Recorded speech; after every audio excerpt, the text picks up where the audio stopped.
Hey, welcome back to YouTube. All right, we're back. We're back in backwards. But yeah, this is really episode 194. Yeah, we already got Henry Smith's back. Yes, it works. See if Derek makes it back. Derek might have given up on us. To be fair, he's already hung out for like an hour and 40 minutes. So, Okay. All right, we ready? Hope he's We're back. back Guess who's back? from outer space. Derek's back. Derek's back. All right. Wow. All right, let's check the microphone. Check the mics. There. Check 1, 2, testing. Testing 1, 2. Derek. What? Just checking the Derek mic. Check 1. Derek 2, got a new microphone. Testing. Nice. Testing 1, so we can record popsicles. Derek. What kind of mic? I don't know. Derek, did you get a new microphone or Radio Shack? All right. Phil was born. Yeah, I inherited it directly from my dad. You've met my dad. I don't know how much of his dad humor was on at the time, but you know my dad. You know exactly where it comes you got from. an adapter, so you can. There you Nice. go. All set, ready to go. It picked up. He said it's good enough to pick up the echo from the computer. That's why you gotta wear headphones. All right, you ready? Do it for real? Doing it for real. I almost hit stop broadcast. No. Start over again. Why can't it let you stop and start? That's like they're still. I don't know. It's not a perfect system. They already took out the freaking Ugh. docs, which is. Don't like get the me most started. annoying. Don't even get me started. All right.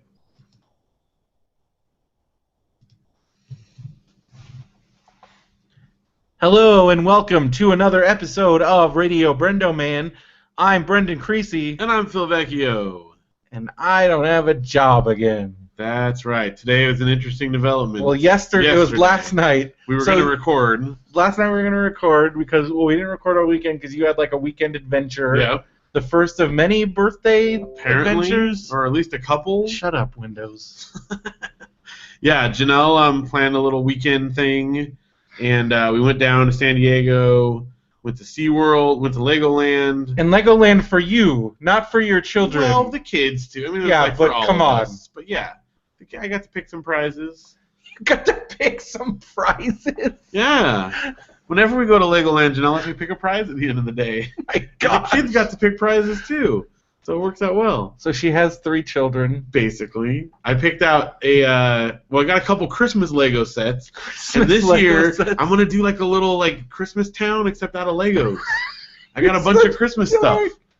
Well, because I have my old Like Santa's house. Well, yeah, because I have my old what do you call them? Advent calendar. calendars, Lego Advent calendars. Do they still make those? They do. Well, I got a new one this year. They had a Lego Friends one, so like the girl one.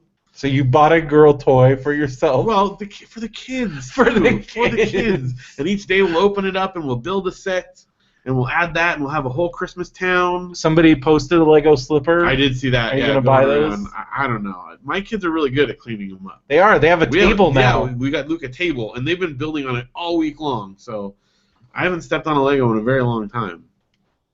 And if you do, it's usually something that you drop. It's my own fault if I step on a Because Lego. your children have OCD. Oh, they're very Like, careful about their Legos. They do not drop them. But I do like the idea. I have stepped on Legos before, and it is a very special kind of pain. Yep. So You get the divots yeah, going into your... it's a reasonable. So you went to Legoland. Do they have any new rides or any things? Since we've gone, they added a whole entire Lego Friends town. So they're really catering to that Oh little my girl gosh! And market. it was like they did a show. They had a show where all the girls So Audrey like really likes that Audrey show. was Is she just... in love. Like they did the live show. She knew, like she sang along.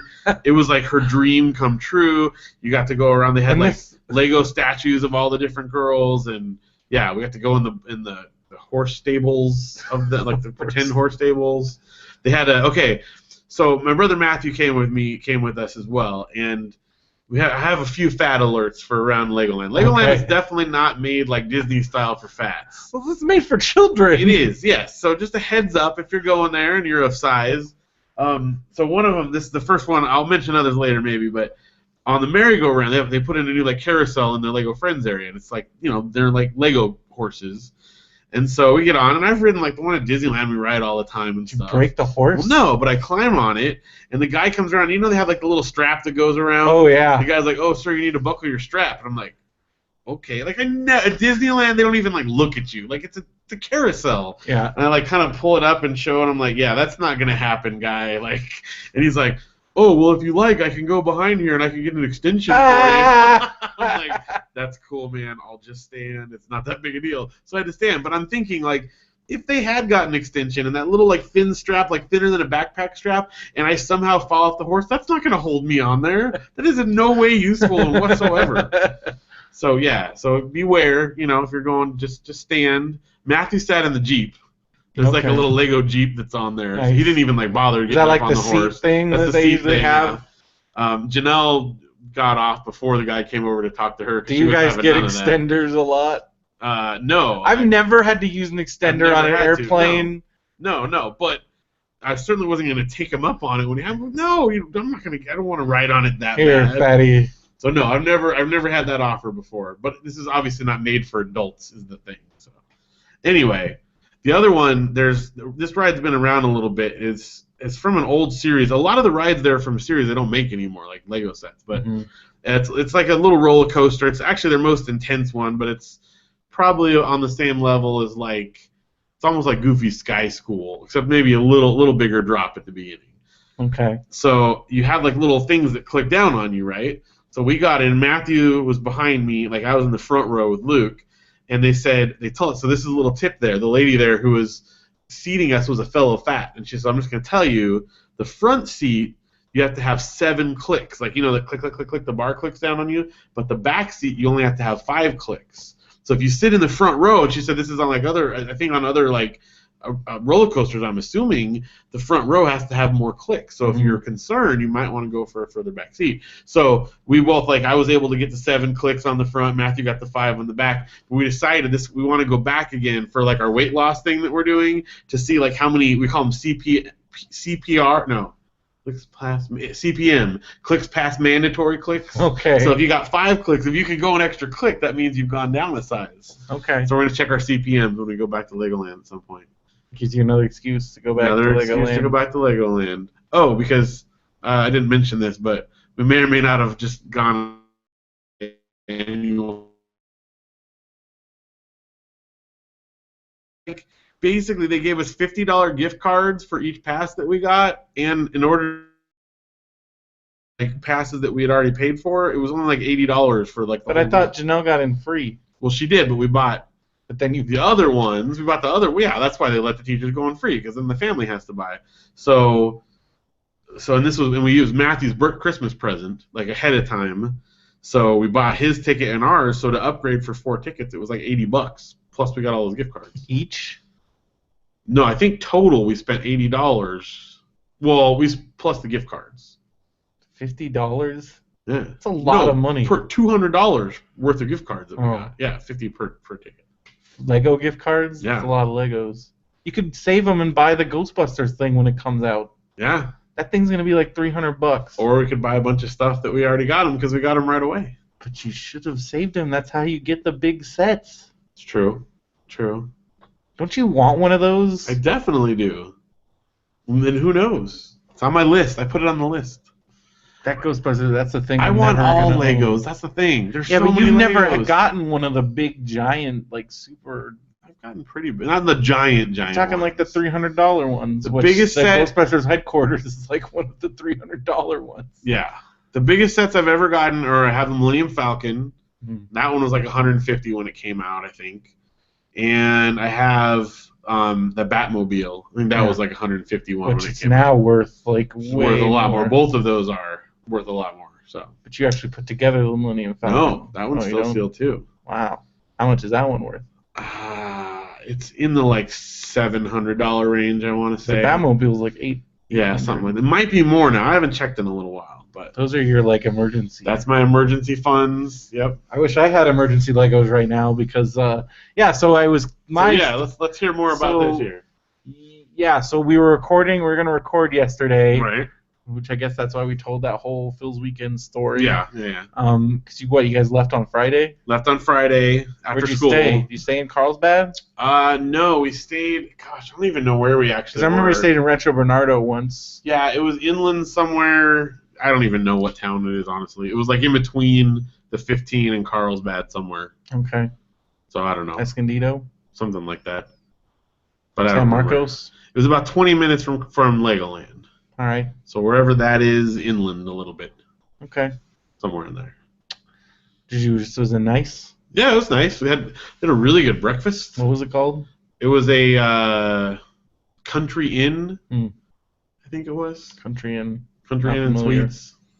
There's a lot of them around, but anyway, a good breakfast. Nice pool. Free breakfast? Free breakfast, yeah. It's always good. Yeah, eggs, waffle maker. Oh my gosh, I got a great waffle maker story. Was it one of the ones that spits it out, or was it like no, the Belgian? It's like where you pour them in and you flip it. Yeah.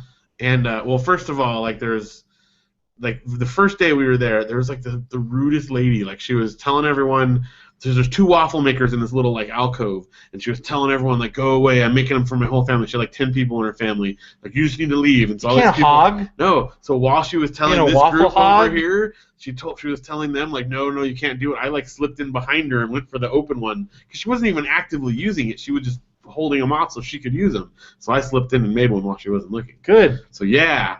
But then the next day they were really nice, and there was like this old couple that was trying to like do it, and he had poured it in. He was like using his glasses to squint at the instructions, and it was like burning and beep beep beep. I'm like, I gotta go help them. So I like showed him what to do, and he like lifted it up, and the waffle was like totally fine. It was a little overdone, and the lady has a little scraper, and she just starts like stabbing at it and crumbling it, and I'm like, what? Why would that be the way you try to get a waffle out? Like, have you never made food before? So anyway. There's a lot of waffle adventures. They were really good, though. Somebody just posted pictures of on Facebook of one of those pancake machines that just spits out the pancake. Yeah, and then I've seen. I those don't in the trust store. those pancakes though. Well, I've seen one where like they just like what if they don't left cook it on and it just like keeps flopping out in the piles of pancakes. Anyway.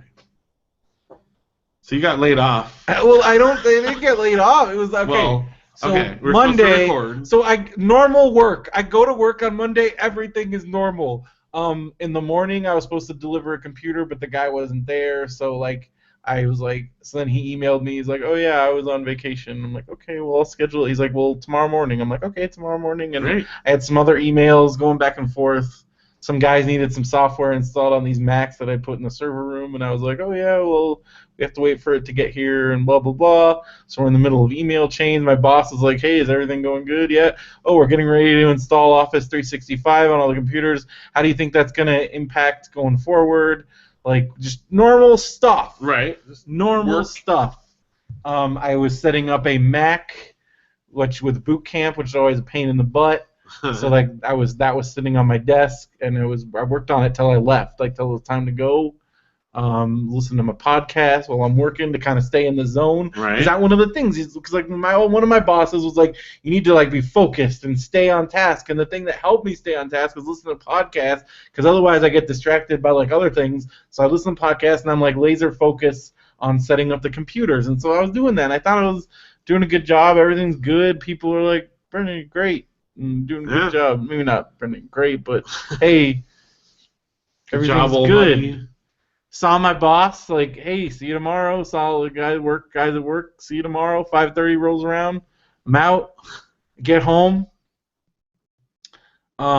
Miss a phone call because I don't answer my phone. Right. And it's like 7:15. So then it's a voicemail, and I'm looking at the Google transcript, and it says, this is so-and-so from Aero Staffing, and I'm like, I thought it was, because I was pretty sure I had submitted my time card on Friday, but sometimes I forget, but then usually my boss reminds me, but then I thought maybe my boss forgot, so I'm like, oh crap, am I not going to get paid this week? So I was kind of freaking out, thinking, oh, I missed my time card, I thought it was a time card thing, but I'm like, why are they calling me at 7:15? Like, wouldn't they just call me in the morning or something? And then, so then I call. I don't answer my phone because there's a lot of telemarketers and collectors, and you don't want to. Why answer your phone? If I don't know who it is, why would I answer it? They'll leave a voicemail. Yeah. I answer my phone. If you called or if Phil called, I would answer it. But if it's a number that I don't know, well, Google Voice does transcripts. Yeah. But it's usually bad. But you can kind of get an idea. The gist of the idea. You get the gist of it. And then I listen to the message, and so then it just says, this is so and so, you need to call me right now. And I was like as soon as possible. And I'm like, tonight is what she said, which means I'm like, oh. Uh-oh. And what if you didn't call? What if I'd gone into work? It would have been like a Seinfeld situation. It totally would have. So I called her, and she's like, yeah, your assignment's over. And I was like, what? I'm like, I just got home from work. Like, what are you talking about? I got stuff to do in the morning. She's like, yeah, no, they don't need you anymore. And I'm like, what? She's like, and I told her, I'm like, I just saw my boss. Like, she's like, well, that's kind of weird. I'll make sure that yeah, they said, because I asked, I'm like, who saying this? She's like, so and so in IST, and I'm like, yep, that's the person that would do that. And I'm like, holy crap, I just lost my job. No notice. Why did they have me come in on Monday? Who does that? Why did he say why see you tomorrow? See you later, Brendan. Have it normal. Nothing. It's driving me crazy. Janelle thinks he came in and was just gonna fire tell you then and wussed out and then just call and had someone else do it. Hey, Brendan, we'll see you tomorrow. What? Dude, I had so many opportunities to make a scene because because I still have my badge. Right. I could have gone in that night and just destroyed everything. I mean, I don't want to go to jail. So well, obviously, yeah. But then I'm like, I think I could. I have access to the computer network. I could do some stuff on the sly. I'm not gonna do that. No. I'm not that kind of person. Also, I But you did talk about going in and get sandwiches again. Well, because I'm I didn't get to say goodbye to the sandwich lady, and we had a relationship. She would ask me what kind of, because I always I always go on different adventures. And so she'd always be like, what were you up to this weekend? I'm like, I went to this. I went to Halloween Horror Nights. She went to Halloween Horror Nights because I told her about it. Really? Yeah. You never get to talk to sandwich lady. She's going to be like, what happened to that dude? What happened to roast beef on rye? Is that your sandwich? Roast beef on rye? Yeah. Huh. Not a rye fan. I got into rye because Derek and I used to go to Greenblatt's all the time, and I got into it. I like the rye. Was she hot? I don't know. She's a nice. She's relatively attractive, but she was just really nice. Nice lady. Yeah, did you like the ham sandwich? The sandwich was very hot. Ah, yes. No, I don't like a hot sandwich. Oh, we had the saddest thing. We went to Subway the other day, and so we were ordering, and then the girl asked us, she's probably I don't know, high school senior or maybe freshman in college, that age, right? And then she asked would you want your sandwich toasted? We're like, oh no, thanks. And she's almost starts getting real sad. She's like, I have to tell you, earlier today, this guy came in and I asked him if he wanted his sandwich toasted, and he started yelling at me about why am I trying to upsell him on toasting? And why would I want my sandwich toasted? I don't toast my sandwiches. And she's like, you never know what's gonna make people mad. And we're like, oh, I'm sorry. It is true. And then we were of course polite. Customers the rest of the time. Are horrible. Yeah, and we're like, thank you. Was it Brendo? I would never yell at somebody. She mentioned it was an older gentleman. I would never yell at somebody for asking if they want my sandwich. And so then we finished our order, and she's like, I have to tell you, you guys are the nicest people I've talked to all day. It's been really hard. I'm sorry. I feel so bad. I'm like, why would someone be mad? You're making us a sandwich. It's a happy occasion. Yeah. I don't know. I feel bad for her. So you can be nice to your sandwich ladies, guys. Well, I really liked my sandwich lady, and I'm gonna miss her, and I'm gonna miss the breakfast burrito guy in the morning because he started. I would get up there and be like, Brendan, how's it going? He knew my name. Brendan Breakfast Burrito. So, I'm gonna miss that, and I'm also gonna just miss having a job and money. Well, yeah. And I was just very shocked. So then this morning, I get up. And I'm hoping this is some Brazil-like yeah, that's what I say. error. It must have been. There's a Brendan Dreesy. Something. Because it just didn't make any freaking sense, man. Drendo's out there screwing it up for you. So, but then, and I'm still getting work emails on my phone, and this guy's Brendo, we just joked about this, because this guy's where's the computer? And I should have been like it's in Sector 7 or just like it's in this guy's office. Or You can go button around the it's just corner. something stupid like just up your butt at your mom's house. It's like Yeah, your mom called me. She's got your computer. just dumb, like, cause like but so all I did was I emailed my coworker and I'm like, hey, this happened. It was great working with you guys. Can you pass this? Here's my email. Maybe we can hang out. Just in case. Like I really like these guys. Yeah. And also you've like been working there for several 3 months, over 3 months. Yeah. Like we have a good relationship with my coworkers. Talked about all kinds of dorky stuff, nerd video games. Yeah. Other stuff. One of them actually found my podcast. I think Really? when she found out I wasn't there anymore, I think she typed my name into Google, and the podcast came up. So she commented on the Instagram, and so that's good. Yeah. So Kathy, if you're listening, hello. Welcome. Thank you. Maybe we got some new She listeners said out nice of it. things about the podcast. That's good. So Kathy was Kathy's a mom and a nice lady, and I'm not gonna comment. Derek's like, was she hot? That's a question. Derek's every like, girl. yeah, everything. Everyone's hot in their own way. Anyways, so I don't have a job, and like it's because like normally like I mean this has happened to me multiple times, but not like because it's like I know ahead of time and it can be an unemployment. No, it's just like you're done and there's nothing. Right. No unemployment because I wasn't employed long enough, and technically I'm still employed by because the temp agency didn't let me go. They just don't have any openings. That's a weird situation, and. Yeah. So they said they're looking, but I've heard that before from these people. And well, it's probably a tough time. It's not a like time where right at the end of the year, like people aren't hiring things. But you have a couple. It is weird. And also all the way out here, there isn't as many opportunities. Well, right. Where we live. Right. And I just got fired from the biggest tech company in the area, so I don't. And also the fact that I don't know what I did. Because I obviously did something. Yeah, I guess. I think it was a tax thing. No, they said I read the company there was an email that went out that they're like, as if you missed the meeting this morning, Brendan Creasy's temporary assignment has been ended as of this date. We are working on finding a replacement to train. In the meantime, until we have somebody replacement and trained up, people are going to be picking up. Derek said he had too much time at the burrito cart. That was in the morning. Before I started. I don't know. Who knows? But I guess the thing is, as far as future employment goes, you're still employed by the temp agency. I'm right back to square one. Yes, but it's not like it's a blight on your record. People expect temporary positions from a temp agency. It's not going to help me as much as like I wanted at least a year there. Of 3 months of service desk experience does nothing for me. Yeah. Well, we have a couple things. This whole year has been just a freaking waste. We did some really good podcast stuff. We got a lot to show for that. We do. Look at this. It's Tuesday and we got people hanging out in the chat with us. That's something. It doesn't pay my rent. No. Would you be a crossing guard at Janelle's school? They have a really nice the nicest crossing guard. I don't think those guys get paid. I don't know if they do or not.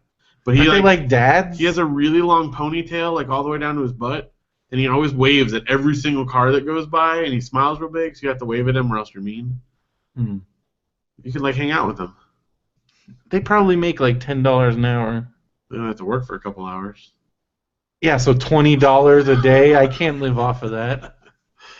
That's the problem. Is like a lot of these jobs, like okay, for instance, I would not be a janitor. I would never be a janitor to school. That's got to be like kid puke and think about the things that kids do to bathrooms. And my dad was a school janitor for a while before he got his teaching there credentials. could be legends about you. They tell of the BrendoMan. I couldn't want to be a school janitor. I couldn't do it. I just sympathy vomit all over the place. I don't know. You have a couple that you applied for another job already today. Cafeteria worker? Absolutely not. I worked in the Biola cafeteria, and that was enough. No. I'm not going to work in food service, ever. Not ideal. I did it. I did my time. No video stores left to work at. Sorry.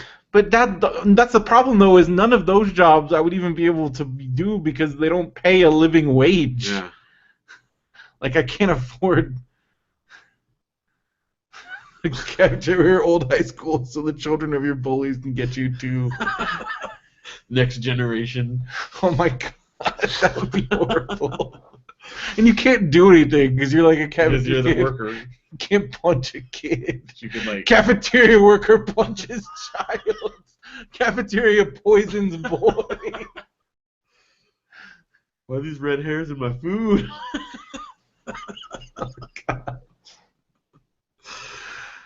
But you applied for another job. Yeah, but again, But that it might whole be too process. long. I know. Rent is due, man. Yeah. I don't know what I'm gonna do. I don't know. We're still in the early phases here of figuring stuff out. kind of freaking out. I'm not gonna Yeah, lie. I understand. I know. And I'm also just like, I failed at this job. Like, I failed. Well, see, I don't think so. I think I did. They didn't give you any indication of that. They gave me every indication of that. I think they let you go. And They called me and said, "Don't come back." But they're going to fill your position with someone who's already full-time employed There is no other person there that They're transferring from another department. No, they're not. I'm pretty sure that's what's happening. Because they need to cut down on their staffing before the end of the year. No, they don't. They've made sure. record profits. Right, and they're trying to make it look good on their taxes. No. If they're laying off people, then they get tax breaks. I got this all figured out. I should move forward and not dwell on past things that don't work out. I agree, but it's hard not to at this current juncture. That's true. It's fresh. Because I did get fired. You know what helps? Reader mail. Reader mail does help. Let's read some reader mail. Mark Bolton. Good old Mark Bolton. What's up, Mark? He has a very soothing voice. Yeah. Listen to Comic Nerds Unite. Yeah. Good podcasting voice. Would you sell your PS4? Actually, I don't think at this juncture I'm going to sell the PS4. I am like 75% sure I'm going to sell the Wii U and everything. No. I have to sell stuff. Sell the PS4. No. PS I'm going to sell the PS3. The Xbox 360's gone. PS3's gone. And Wii U's probably gone because I can get more money for the Wii U than all the others. I know, but I haven't played it in like months, and it's just sitting there, and it's money. I can get money for all this. Yeah, but what about Splatoon? You were gonna get it for Christmas and then play. Are you saying you got me Splatoon for Christmas? I'm not saying anything. I'm just saying. Should I not sell my Wii U? I don't know. I guess if you have to do what you got to do. Wait, did you give me Splatoon for Christmas? I'm not saying I did anything yet. You said you got me something for Christmas and it came in Amazon. It wasn't Splatoon yet, but that's something I was thinking about. Well, I don't have money! I know, it's terrible. I'm not happy about this either. He got you landscape condos. No, I don't know. No, I got you a different cool stuff. I don't know what to do, Phil. I really don't. Don't sell your turntable yet. Well, it's worth money. It's on the list. Make that like the bottom of the list. Oh, so you got me some records? Maybe. All right. It's on the bottom of the list. The Wii U is near the bottom, but it's definitely on the list. All Everything. Right. I was actually... I might have to sell my television. I know. Like, I can probably... Television is like 1 month's rent. Don't tell him I broke that thing on the bottom. That's fine. No, Derek's right. Things that you can replace easier later... Don't sell your family What if there is no photos. later? What if I'm just going to be like Mr. Minimalist Moby guy now? Could be. I mean, you already are like more minimalist than I've ever been. My goodness. I think I'm taking advantage of that old dude at the bookstore. What? Bring him a ton of books. Do they pay cash or is it all credit? They'll just give you a lot of credit. Sorry. What if I got a ton of credit and then sold it to you? Oh, I see what you're saying. I guess I have so much credit there. I will never. You have like $75. I have so much credit there. I'll never be able to use it all. You can't use it all. Like there's weird ways of using. Well, because you have to pay half. So like, if a book's $1, then you get to use half of it. You only have to pay 50 cents in cash. And he takes 50 cents off your credit. And since you have like $100, so I have we have so much. And then like I bring a box of books in, and it'll give me like $70 credit. I'm like, there's no way that those books are worth that. But whatever. Where can I dump off? Because again, in San Diego we had book off. I need to be able to dump off a bunch of this stuff quick. I don't know. I mean, you can get. Yeah, you can't get cash for any of that. You can get cash for video games. Well, yeah, I just mean the books, book-wise. See, maybe I should make a trip down to Book Off and sell everything there. That's true. Because they do That's a give good place to price for everything. Way better than GameStop. Way better than that. I called that rip-off place, and they are a rip-off place. They were going to give, I would figure they would give more cash for things than GameStop. Nope. I'm like, how do you guys function as a business? Yeah, if you can get better at GameStop. And GameStop already is like pennies on the dollar. I occasionally, when they have like their, bonus 25%, I'll trade in some stuff for credit. The Kickstarter you can't do pay Brendo's rent Kickstarter, but you can fund me. But everybody does those, and it's too much now. It's like everybody has a GoFundMe. Like, oh, like I'm sorry that you're all having like hard times, but now there's like a million GoFundMes out there, and I'm not gonna be that guy. I don't know. We could start the BrendoManiacs plan. We do have a BrendoManiacs system in the works. Well, but we wanted to wait till after the Kickstarter is done. Have some good updates on that, by the way. We'll get to that. Because we are going to have like it's a subscription. Right. You get extra bonus content stuff called the BrendoManiacs. I have the system in place. I'm not selling sperm. That would just be too weird. You could sell blood. I've done that. Yeah. Plasma? Yeah. It's not fun. No? No. Because it's not that much. You don't get that much money, and You should have saved your beard and sent it to Locks of Love. You don't get paid for that. It's donating. You don't get a lot of money for plasma. You get like $30. Brendan's wizard beard. You get up to $50 for plasma, but you can only do it like once every couple weeks, and it takes a lot out of you. Yeah. It's not it's worse than donating platelets, and I donated platelets a lot. Just am imagining someone getting your beard in the mail, and some poor person putting a beard on their head. And like, what's wrong with your hair? It looks like a wizard beard on your head. I got new beard trimmers. Yeah. That's the other.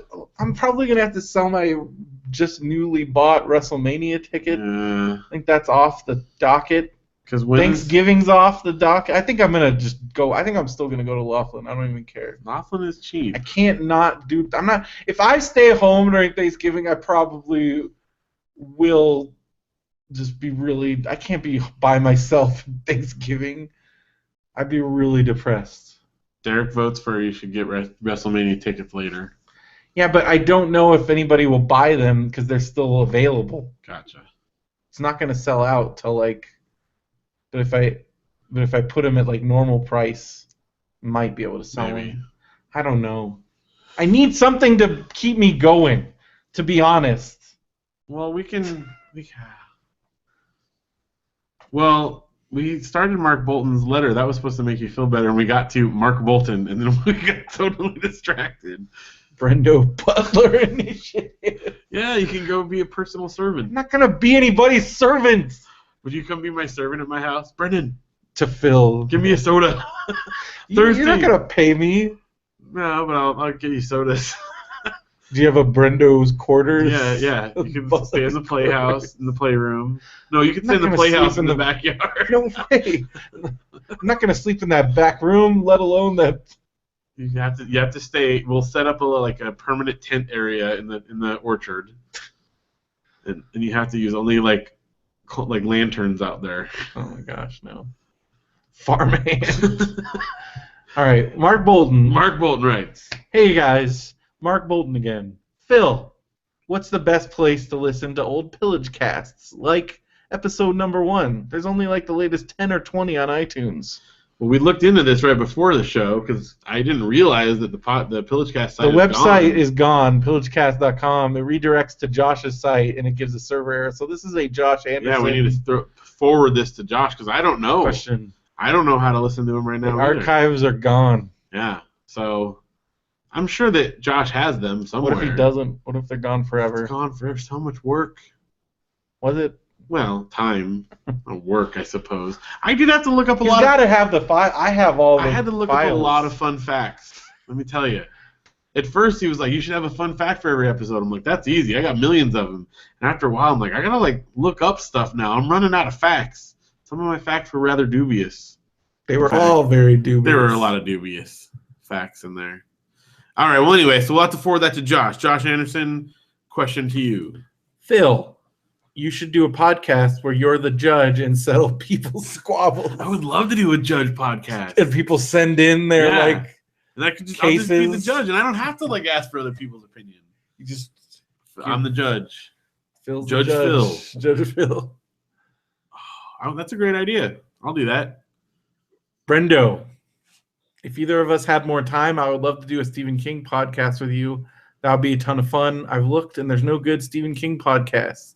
I agree, that would be awesome. And I thought about like logistics of this. I'm like, I don't know when we'd be able to do it, but I would love to do that. Now you got a little extra time on your hands. I guess. But we could call it constant. I was thinking either constant listeners because he addresses his fans as constant readers. Okay. Or maybe just constant readers podcasts or something. That's good. Some kind of cool thing. Or some other, I don't know. The Castle Rock. That'd be Castle fun. Rock. You could at least do like a short series. Maybe. I think it'd be cool. I'd love to do it. That'd be fun. Okay. Think about it. These are good ideas. I'm not a huge Beach Boys fan. Boo. But Love and Mercy was a really incredible movie and got me more interested in their music. Yes. Listen to Pet Sounds. Listen to Pet Sounds sessions. Especially after having seen the movie. Listen to Brian Wilson's Smile. Listen to the Smile session, which is the Beach Boys recording sessions. Listen to that stuff because that's the stuff from the movie. Yeah. Listen to... I was just listening to Brian Wilson's newest album, and No Peer Pressure, P-I-E-R. There's also I actually was just listening to I Just Wasn't Meant for These Times, which has it has Love and Mercy on it. What's the one that the last one they did in 2012? Well, that was the last Beach Boys album. Right, and what's that one? What's it called? What was the single from it? Called... That's why God made the radio. That's why there was a 7-inch there at Lou's of that. I almost grabbed it, but it was like $12 just for the one song, and so I didn't. But it was really cool artwork. I kind of regret that I didn't grab it now, but I probably shouldn't have. But yeah. Mario being funny. Don't you guys have jobs? I'm going to sleep. Mario, we don't have jobs. Neither of us do. Well, Phil, you have more of a job than I do. I do. I get paid in Legos. What? Am I reading this off? My gosh. My aunt did it. She did it. We can't even say. I should have been like, are you? Yeah, really, right now? She didn't say she is. It's just someone is. Just no one knows what we're talking about right now. Back to Mark's letter. Beach Boys. So yeah, listen. Definitely, listen to those. Glad you at least have an appreciation for it now. It's good. But listen to the old stuff again now that you've seen. Yeah, even in the early stuff, there's all really good. Yeah, Tony, give him a chance. It's really great. Now time for my pen pal response to Denver and TLD. Yes, pen pal time. Hey man, how's it going? You asked me what my favorite TGIF show was, and the answer is definitely Full House. Full House is one of my favorite TV shows of all time. Wow, Mark. Wow. Well, he acknowledges this here, though. Yeah, I mean, I like it a lot, but it's the best of all time. It's crazy. It's a silly, cheesy show, but I grew up with it and find it legitimately funny sometimes, in parentheses. See, again, he's at least acknowledging the nostalgia factor there. I'm just making sure that we're not getting like up to the minute comments here. Sorry. On elsewhere. Should I keep reading it? Oh wait, no. Mickey Rooney died just now. Are you sure? TMZ. I'm just saying, like that pops up every couple of weeks. He is 93 years old. Yeah. I thought he was already dead for some reason. That's what I'm saying. Wait, isn't he already dead? I think he did die already. He died a while ago. I'm pretty sure that's just one of those. Every once in a while, that someone keeps puts popping up. Dies, yep. Mario. Yeah, he died. He died last year. Mario, you dope. All right, I'm gonna keep reading Mark's while you're texting there. He said, I grew up, he's talking about Full House. I know this will be a very controversial statement, but I feel that this is a safe, and I gotta be me. I'm way more excited for the new Fuller House show than the new Star Wars. What? That's the craziest thing anybody's That is ever said on insane. this show. That is insane. He also doesn't like Bill and Ted. Oh my gosh, Mark. No, that's incorrect. That is as incorrect. Hey, you're entitled. Everybody's entitled to their opinion. No matter how certifiably insane it I'm is. just not excited for new Star Wars. I feel my time with Star Wars is past. Have you what? But seeing Kimmy, Stephanie, and DJ having goofy adventures with their kids sounds super awesome. What about Luke and Leia and Han Solo having adventures with their kids? Mario got. He just said oops. Oops. Okay, well, at least you know. Like, how did he not? People do this. They just like, oh, look who's dead. And then you don't even, because like the article that he posted is dated 2014. How does that happen? I don't know. It popped up on someone's feed. Someone shared something. What is wrong? How do people? Social media is so stupid. Like trolls have nothing better to do. They're just like, oh, look who died. Like what? Yep. All right. Speaking of that, we need to get back to this here because this is disturbing. I'm not saying you can't like Full House, be excited for Fuller House, but have you watched the Star Wars trailers? Like, they're incredible, right? I thought my time with Star Wars had passed too, but not anymore, man. Yeah, but not the originals. I've been watching the originals with the kids, over and over again. They're fantastic movies. Oh, wow. All right, well, we'll let you have it. Anyway, I Denver, like what other podcasts do you listen to? Oh, yeah, that's the question back to Denver. What other podcasts do you listen to? And if you could do a podcast with any format or topic, what would it be? Hashtag let the cookies cool. Hashtag pizza toots. Pizza toots. Is that still a thing in your house? They haven't said it recently, but I'm sure it'll come up again. When they see it. Because that trailer is going to be playing before every movie we see between now and then. And then once you and see then when the we movie, see it, then it'll be like cemented in there. Pizza toots. I like that Mark has all these great ideas for podcasts. I'd love to do more podcasts. I always am thinking of cool ones to do. I am too, but they're just the reality of it. Like, I even Matt and Brendo's wrestling show, like that should like trying to find the time to do it is a big deal. And then you got popsicles, which you're also doing, but that's very sporadic these days because again, a lot of moving parts. Janelle, because I've been talking with Janelle, like Matthew has been like telling us that the two of us should do a show. I think it'd be fun to do a show with me and Janelle. Yeah. I think people would listen to that. After seeing Kumail and his wife, I forget what her name is. Kumail and Emily, like after seeing Gordon. their show, like I just felt like, obviously not the exact same, but it felt like something that'd be fun to do, but I don't know when we'd ever have time to do that. It'd be crazy. Who knows? After the kids go to bed, but before Janelle goes to bed. Yeah, that's a very short window there. And is she gonna want to like do a podcast? Yeah, there's we're talking about that's scandal time. You got maybe an hour there. You got a show with us together, a show she wants to watch by herself, maybe a little extra work, or maybe some mommy daddy time.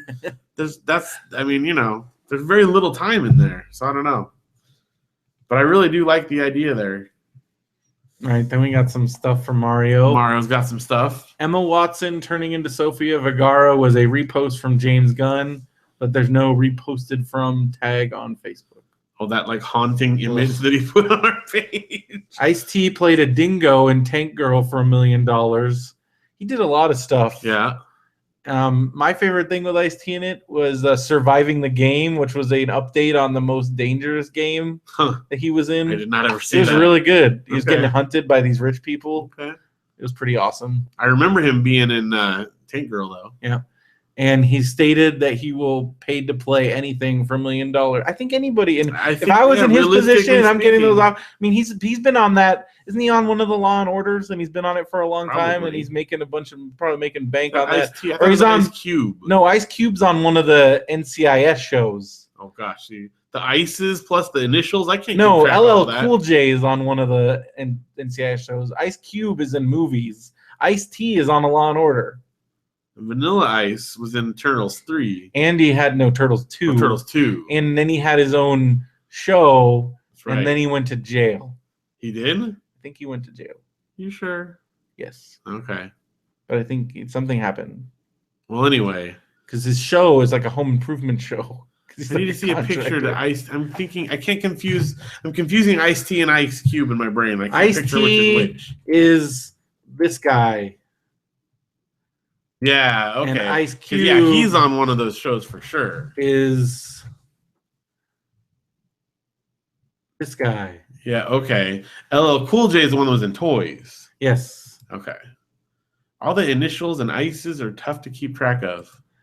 Yeah, Ice-T is on Law and Order Special Victims Unit. There you go. There you go. And surviving the game. There you go. New Jack City, I remember that too. And his Coco, because that's always on Talk Soup. It's a frequent Talk Soup one show. Yep. Well, because it's just like, look at Coco's boobs, and here's different ways we can have Coco's boobs. All right. So or her butt. No, it's about her. It's her butt. I think. I agree. I think anyone would do. Most people would do a lot of stuff for $1 million. I don't think they would. If Brendo and Phil were replaced by Muppets, which Muppets would it be? Neither Bert or Ernie nor Statler and Waldorf. I was thinking like a Big Bird Snuffy. Wait, are you the Snuffy? I think I'm Snuffy. You're the Snuffy, right? I'm definitely the Brendo, the Snuffy. Snuffy. Yeah, I can see that. Why is Mario commenting on the Facebook page, but he's not in the what is happening? He must be listening on YouTube and commenting on Facebook. I don't know. But he's not even talking about the show. He's just either that or what's the guy that's like it's like a dude, the one that ran all the way to Hollywood when he got left behind in the Muppets movie, the big guy. That guy. What's his name? Like Cousin or something? He's got a goofy name. That could be like I kind of thought of that of you as like a. I'm also maybe a Tully. Could be. Or maybe like you could be a Grover or a Rolf. Yeah. Yeah. What would that make you? I don't know. Are you like a Gonzo? Could be a Gonzo. We're talking about Sesame Street. So this is Muppets, so it could be Sesame Street. Could be Sesame Street, sure. So like a Kermit Frog here. Are you Kermit? It's pretty good, right? I'm Miss Piggy. Miss Piggy. No, you're like the Fozzie. No, I'm like the Fozzie. I think I could be Fozzie. With all your dad jokes. Yeah, I got the jokes part anyway. But I'm much more confident. Which two are capable of carrying a pop culture conversation? We said Sesame Street counts. I think definitely Bert and Snuffy. Or Big Bird. Big Bird. Are you Big Bird and I'm Barkley? Oh, gosh. Barkley is, and Big Bird Goes to China. Classic. I always liked Barkley. That was two people. Was it really? It feels like it's two people. No, it's got to be just one. I think it's someone that just had their arms stretched out. I think I don't see how it could be. No, he runs around pretty fast. That's true. I think it's just like a contortionist in there. Yeah. It's got to be. No, you're right. It wasn't too big. Snuffy is two people. Snuffy's two people. Got to be. He's like an elephant. Is Snuffy still on the show? I think so. But for a long time now, he's real now. Oh. I don't think a lot of modern people probably don't realize Snuffy wasn't always real. Really? I feel like that was kind of the thing. Not for a long, he's been just normal. Like, that hasn't been brought up in years, like decades. Mm. That was like when we were kids that happened. I love Snuffy. I know. I do too. And I remember Boys and Girls Club had I almost got tricked into playing basketball because they had Snuffy basketball, and I'm like, Snuffy. Oh, so good. But that's just the name of the league, and I was like, wait, sports. I did play basketball, but I don't know. I remember wanting to be because they'd be like, oh, I'm going to Snuffy. I'm like, Snuffy. Got tricked. What is happening? Last part, is that for Mario still? I guess the last part. Glenn Campbell was part of the Wrecking Crew and has a documentary called I'll Be Me. That's cool. I wonder if it's on Netflix. I'll have to look it up. It's like posting pictures of it and all this other weird stuff. I don't know what's happening. It's on Facebook. Don't worry. He's on posting in the Facebook group. Oh. Why is he posting in the Facebook group but he's not listening to the show? Maybe he couldn't get the connection. No, he didn't. He said he was going to bed, but then he probably got stuck in a Facebook hole. Yeah, I've done that before. I'm going to sleep, and then I got my phone in there, and I'm laying. I'm just gonna check real quick, and then half an hour later, I'm still poking around at Facebook. Even Derek's gone. Or my DS. So Glenn Campbell, part of the Wrecking Crew. Yeah, interesting. To check that out. Denver writes. NTLD. You didn't even put that in. I know, I'm just clarifying. You guys spoke of Cadbury eggs. Those are not allowed in the house anymore. Why? My wife had a 4-pack sitting on the counter, and her cat, sometime during the day, knocked them on the floor, and the pug, Speck. Is that like from like Pee-wee? Like, yeah, Speck. Yeah. Got into them and ate too. Ooh. When she got home, he was weirdly more hyper than usual. It wasn't until she made her way to the kitchen after taking him out to do his business, but instead just ran around and barked a lot, that she saw the culprit of said overenthusiasm. That's when panic set in. We had plans that evening when it said, oh yeah, because dogs and chocolate, you never know. Chocolate, right? But Cadbury eggs, those are like small. One time, one of Mike's dogs ate like a whole plate of brownies and then like just destroyed the driveway. Because we got her outside and then it was real bad. Ugh. But she survived. That's good. That'd be horrible. Like, what if that happened to people? Like chocolate. I guess maybe that would be a good thing. But then I'd still probably eat it anyway. Eat a little bit at a time. And you're just like, fine. You're just eating it on the toilet. I guess. It's like you and garlic. It is garlic and onions. Luke was just asking me about that today because what happened? Someone was allergic to something. And he's like, Daddy, are you allergic to onions? And I'm like, yeah. He's like, why do you eat onions? I'm like, well, it's different. Like, it's different. I don't break out from it. It just gives me bad gas. So he said, we sat around the living room with a dog that was bouncing about, a panicked girlfriend, and me in the middle trying to calm them both. In the end, the sugar rush plummeted, and he just fell asleep with no sickness, thank goodness. It was the best Easter for him, the least of ours. Attached are a couple pics. I should show you. I'll show you. Okay, show me that, Phil, because they are cute pictures. Just to see the dog. See, this is why I can't have pets, because if pets make it so you can't have Cadbury eggs, why would I want pets? You just can't keep them within reach of. No, that sounds. But see, he said they can't have them in their house at all. Well, can't you just keep them in the? Do what? Now Ryan from The Office, BJ Novak. He keeps them in his freezer. No, I like them. Like, if they're too. You have to have them warm enough that it's like a keep them in a secret soft place. center. Well, whatever. So he's there's the pug. He's got birthday hat tail. It's looks like a dinosaur. Like a dinosaur, Stegosaurus. Oh, he's got a little party. Oh, see, that's like his doll that he's marked. And then he's looking a little. Look at that. It's a cute pug. That's a cute pug. Pugs are cute. If you like pugs, that's definitely a cute one. Yep. Jeff loves pugs. Our friend Jeff. It's very cute. Dave Kellett has a whole series of comics that involve pugs. Check those out. Yeah. Got books titled Pugs. Yep. Hey, Steve Espinosa's here. What's up? All right. So thank you for writing, Denver. And everyone else that wrote. Wait, is that all the letters? Oh, no. Oh, no. One more letter. Polo, okay. Last minute. Hey, fellas. The old lady and I are preparing to move back to the East Coast and are contemplating cutting the cable cord, looking for advice to maximize entertainment options with just internet. We already have Netflix. What other services should we get? And what's the best way to send it to the TV? Well, if you don't have, it depends on your setup.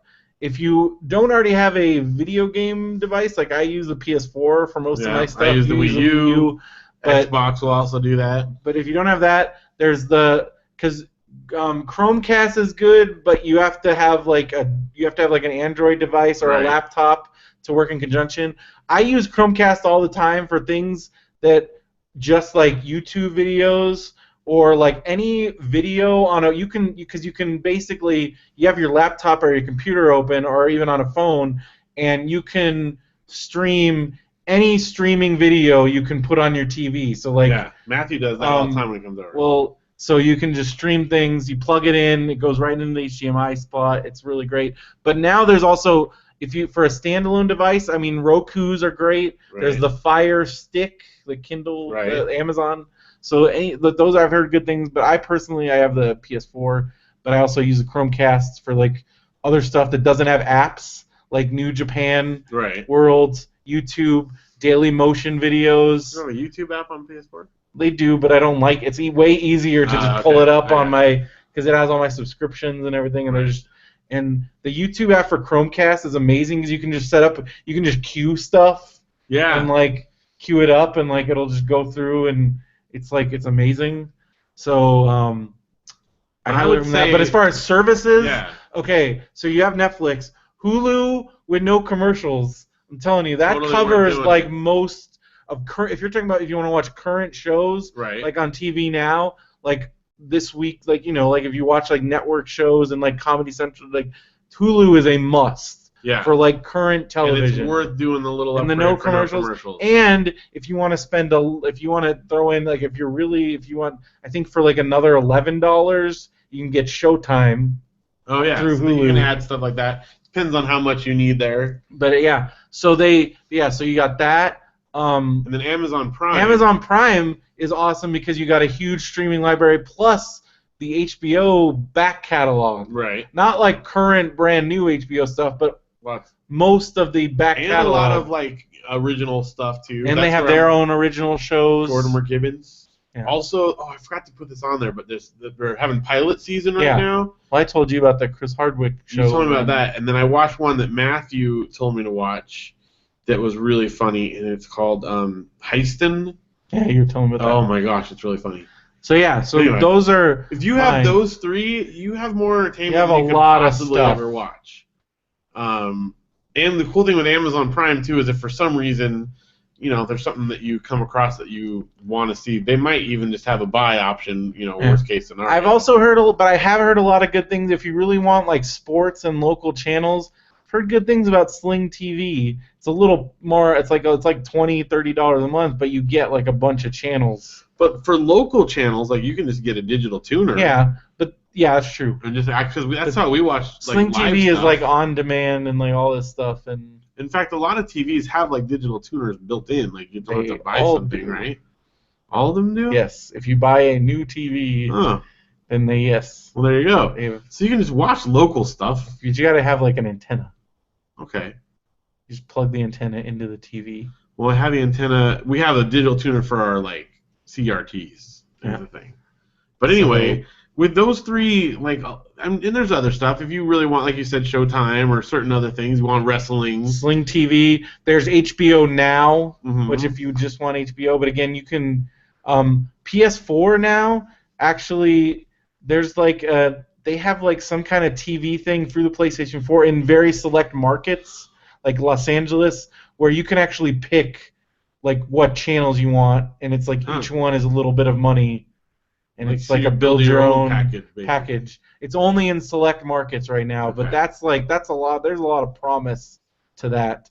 But yeah, if you like again, depending on, but like I know so if you have like one of those, if you have a Roku or whatever, there's a lot of little channels. Like if you like baseball, there's a baseball season pass. There's like anime one. There's different ones, and like those, yes, each one of those adds up, but you're still paying way less. Right. Like and you're getting what you want with the Kindle. So for Amazon, Hulu, and Netflix, you're looking at like $25. Yeah, per month. Like for all those things. And that's again more than you could possibly ever watch. I also throw in my WWE Network. Well, right. And so again, depending on what your specific interests are, there's all kinds of options. But then also coming up, CISO is they're going to go into that's the NBC comedy one. Oh, right. It's like $4, and it's got SNL. It's got a bunch of original shows. There's one that looks really cool with Jonah Ray called like Hidden America.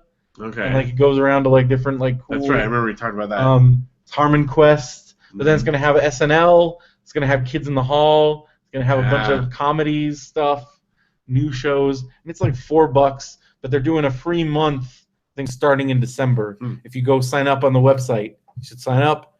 Everybody should sign up. I think it's going to be cool, and because I don't mind those a la carte cool little things if they're like only a few bucks a month. Like that's I'm good with that. Because so I've never had cable since the last time I had cable was when we were getting free cable when I lived at that apartment, and it just happened and we never knew where it came from and we had it for a long time. Yeah.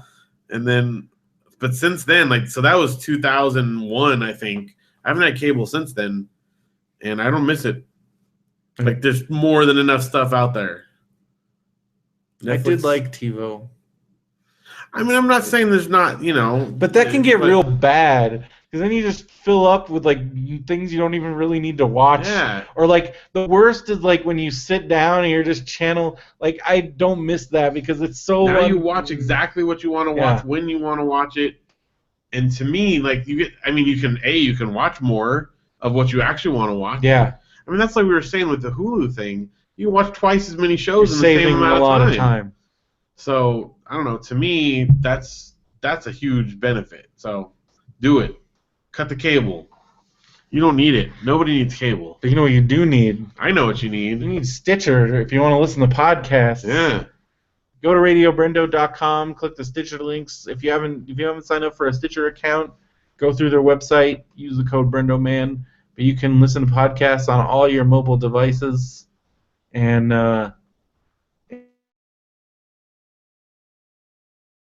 keep up to date on all the Benview Network podcasts. There's lots of them. You can listen to the last 10 episodes of Pillagecast. Yep. Apparently. So yeah, just listen to all those shows and listen to lots of other. I've been listening to a lot of podcasts. Lots of good stuff. Good stuff. It's all free. Marin just finally had the Lorne Michaels interview. Yeah. Then he had Daniel Radcliffe. He had Elvis Costello. Like, Marin's just been... He's on fire. Killing it. Daniel Radcliffe seemed like a cool guy. You think that would go to his head or he'd be like... Yeah. But he seems like a pretty down to... Seems like... I think it is like the common denominator among successful child actors is definitely like it seems like parents and providing a normal life. Right. And not letting your kid like get sucked into all that, like, because like when he wasn't on set, he's still normal. Like, and his parents, I think, sounds like they did a really good job of keeping it all grounded. That makes a big difference. Whereas instead of like not like Lindsay Lohan's mom, like partying with your kid or right, et cetera, all kinds. It seems like that seems to be pretty good fit because he seems like he got a solid. He did admit that he had a period where he just wanted to go out and like be crazy just because he just was, but then just because he wanted to, but then he kind of got over it. Like he got over it and got it out. He never did anything too nuts. He would just like go to he said he wanted to go to a bar and just be like a normal person, but he really couldn't because he's Harry Potter. But like for a while he had his fun, but then he's like, I can't do this. Yeah. But now it seems like he's got a pretty good head and his shoulders. You know what I think he's gonna do with it? What? I heard he's gonna make a website. What website? I don't know, but I know he's hosting it with DreamHost. Oh yeah, it's good. Yeah. Host that. Daniel... You should be like Daniel Radcliffe and host your own website with DreamHost. Now we're just putting words in his mouth. Well, I'm sure he wouldn't mind. Daniel, if you're listening to this, write us in and tell us about how upset you are, and we'll be happy to read your letter. And then we'll cease and desist. I was thinking about him though because it's like he's so set. Like he can do, and that's the thing. Like he's doing all these like indie movies and stage things because he never ever. Well, because he even said he's like the thing he's grateful because like a lot of actors, you have to take what you can get, right. And you end up doing things that you wouldn't want to do as an artist, but because especially with like working actors, you can be months between jobs and like where he's just like start of his career, you're set for life, and now going forward, I mean he has hundreds of millions of dollars. He can do whatever he wants. So it's like I don't want to do that. That sounds stupid. And he had no repercussions. Yeah. Because it's like, who cares? He was great in Extras. Remember Extras? Yes. Oh. Which, honestly, because people always think, like, yes, Macaulay Culkin is a weird dude, but he's not all strung out and, like, all sad child actor because he made, again, hundreds of millions of dollars. Even, yes, his parents. But, like, he doesn't have to do anything. Yeah. He can make his bands about pizza and all the other weird, I don't know what the hell he's doing. Because he can do whatever he wants. But I think it's. Well, I think Macaulay Culkin hosts his website through DreamHost too, doesn't he? Yeah, pretty sure. The Mac. Yeah. MacLife. I'm pretty sure. And if not, he should. Dang it. Well, if you want to be like them, you make sure you use the promo code Radio BrendoMan at checkout. When you go to dreamhost.com, buy that web hosting services, domain names, whatever you want to buy there. You'll save $50 off your order, and you get a free domain registration. That's promo code Radio BrendoMan. And tell them Macaulay Culkin and Daniel Radcliffe sent you. Yes. And maybe we could just give us a little bit of that Harry Potter money. Just a little bit. That's all we're asking for. Yeah. $50 off. That's right. There was a bunch of like articles about Home Alone because it's like the 25th Right. anniversary, which holy crap, 25 years. I know. And they were talking about like a lot of the like this. There's even there is still a term between stunt guys. Like we'll just do a Home Alone where they do the really exaggerated like falls. Really? Like it was so permeated in because like when you think about it, the last 30 minutes of the movie that must have been like really rough for some stunt guys. Oh yeah. Because they basically but then like reading one of the behind the scenes thing, like it's so true. Like Christopher Columbus is like, this is like Straw Dogs but for kids. Yeah. It's like the home invaders. They would have and, died so many times over again. Well, Home Alone 2 especially. Yeah. Where like you see Marv's like bones like when they get electrocuted. Yeah. But they didn't talk about how they did some of the scenes because it was pre-CG. They used like a Pepper's Ghost thing to do the hair on fire. They Really? basically like they lit a dummy head on fire and then used Pepper's Ghost to make it look like the fire was on his head. That's Like interesting. because again, like no, they didn't. Like, Right. CG was in its very Either infancy. animated or have to have an actual stunt do it. And then like they talked about the nail was like a spring-loaded thing. Also pushed down. That makes sense. Just some of the other stuff. Ugh. I just remember that was like because there's tar on it. Like that's Yeah. a massive infection right there. With the tarantula, there's like one scene where it was actually on Daniel Stern's face. There was most of it. There was like a piece of glass, but like there was one shot where they couldn't, where they really did have to put it on his face. For the most part, the kind they had, like they're not really poisonous in the way that like there are deadly tarantulas. But my brother kept pet tarantulas. We'd let them crawl all over the place. But don't they still bite? I've never gotten bit one. Just have to handle them gently. All right. Yeah. Then now they do like bullet time. Like if they did a new one, like the paint cans. Steve Espinosa said Yeah. paint cans in bullet time. Paint time. Paint time. You know, one of the places that you could find things to buy. I don't know. I stopped.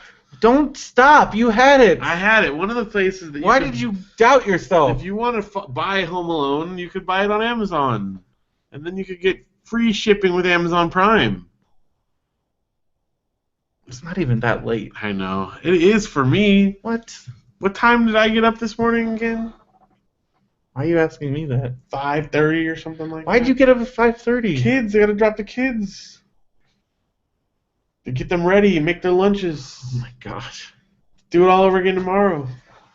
Anyway, Amazon is a great place. Home Alone. Oh, here we go. Home Alone made lots of money. You know where there is a lot of water? The Amazon. Yeah, but how do you get from money to water? Yeah, I don't know. Steve, you need to work on that. Just lots of something. No, it's better than what I came up with, though, That's to be true. fair. Don't question me. Amazon Prime. if Amazon you Prime's wanna- great. Yeah. Free shipping. I mean, I just ordered some jeans yesterday. They got here today. Yeah? It's a good thing I ordered new work jeans because I was like, oh, these jeans have a big hole in them. I need to get new ones for my job. Oh, you're fired. Well, but now Guess I don't need these jeans. But now you'll need them the next time you have one. I do need jeans. They do have a. You're gonna need that. I mean, them. They got a hole in the crotch. So. Yeah, that's an important hole to not have there. I hate. Why did clothes just like fall apart? I don't know. I hate clothes. I'm like in Shopping Charlie for Brown clothes. mode with my shoes now. Did you know that? Oh, you don't even want to see my shoes. Well, no. What I mean is like I have holes in my shoes, and Janelle just buys me the same pair of shoes. It's my target and my favorite shoes. I just have like a line of them. When these ones bust out, I'm just gonna pull out the next one. Your son pointed out how old my shoes were the Yeah. other day. We were in the middle of fixing the car, and he's like, "You have old shoes." No. It was very non sequitur, Yeah. like just Luke out of nowhere. He does observe a lot of things. We did fix your car. Yeah, We gotta talk about. put in a new headlight. Yeah, that is not an easy thing to do in your car. Hate it. But you know, if you need to buy a new headlight, you buy it on Amazon Prime. fast shipping. I didn't do that because I needed it immediately. That's true. But it is, if they do have, it is, if you can know ahead of time. Also, wiper blades. yeah, Because it's the cheapest place ordering stuff for your car on Amazon is very easy because you just put in your make, model, and then they just like, here's the parts. Yeah, it tells you what you need. Pretty great. You get a free trial for 30 days if you go to our website. Of Amazon Prime. Going to RadioBrendo.com, click the Amazon Prime free trial. You get a 30-day free trial. It's an excellent idea. It's free.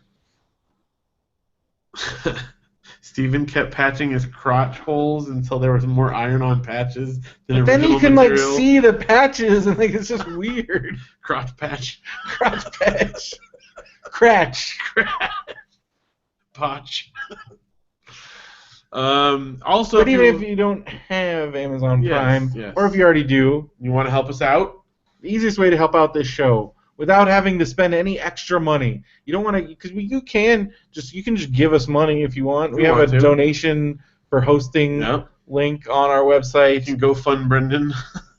We're not going to do that. No, but you can go fund the hosting though.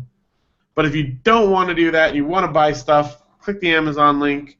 Go buy like you normally would, and we will read off anonymously what people buy. Got a lot of stuff. Yes, let's find out. What did people buy? We got some beauty products.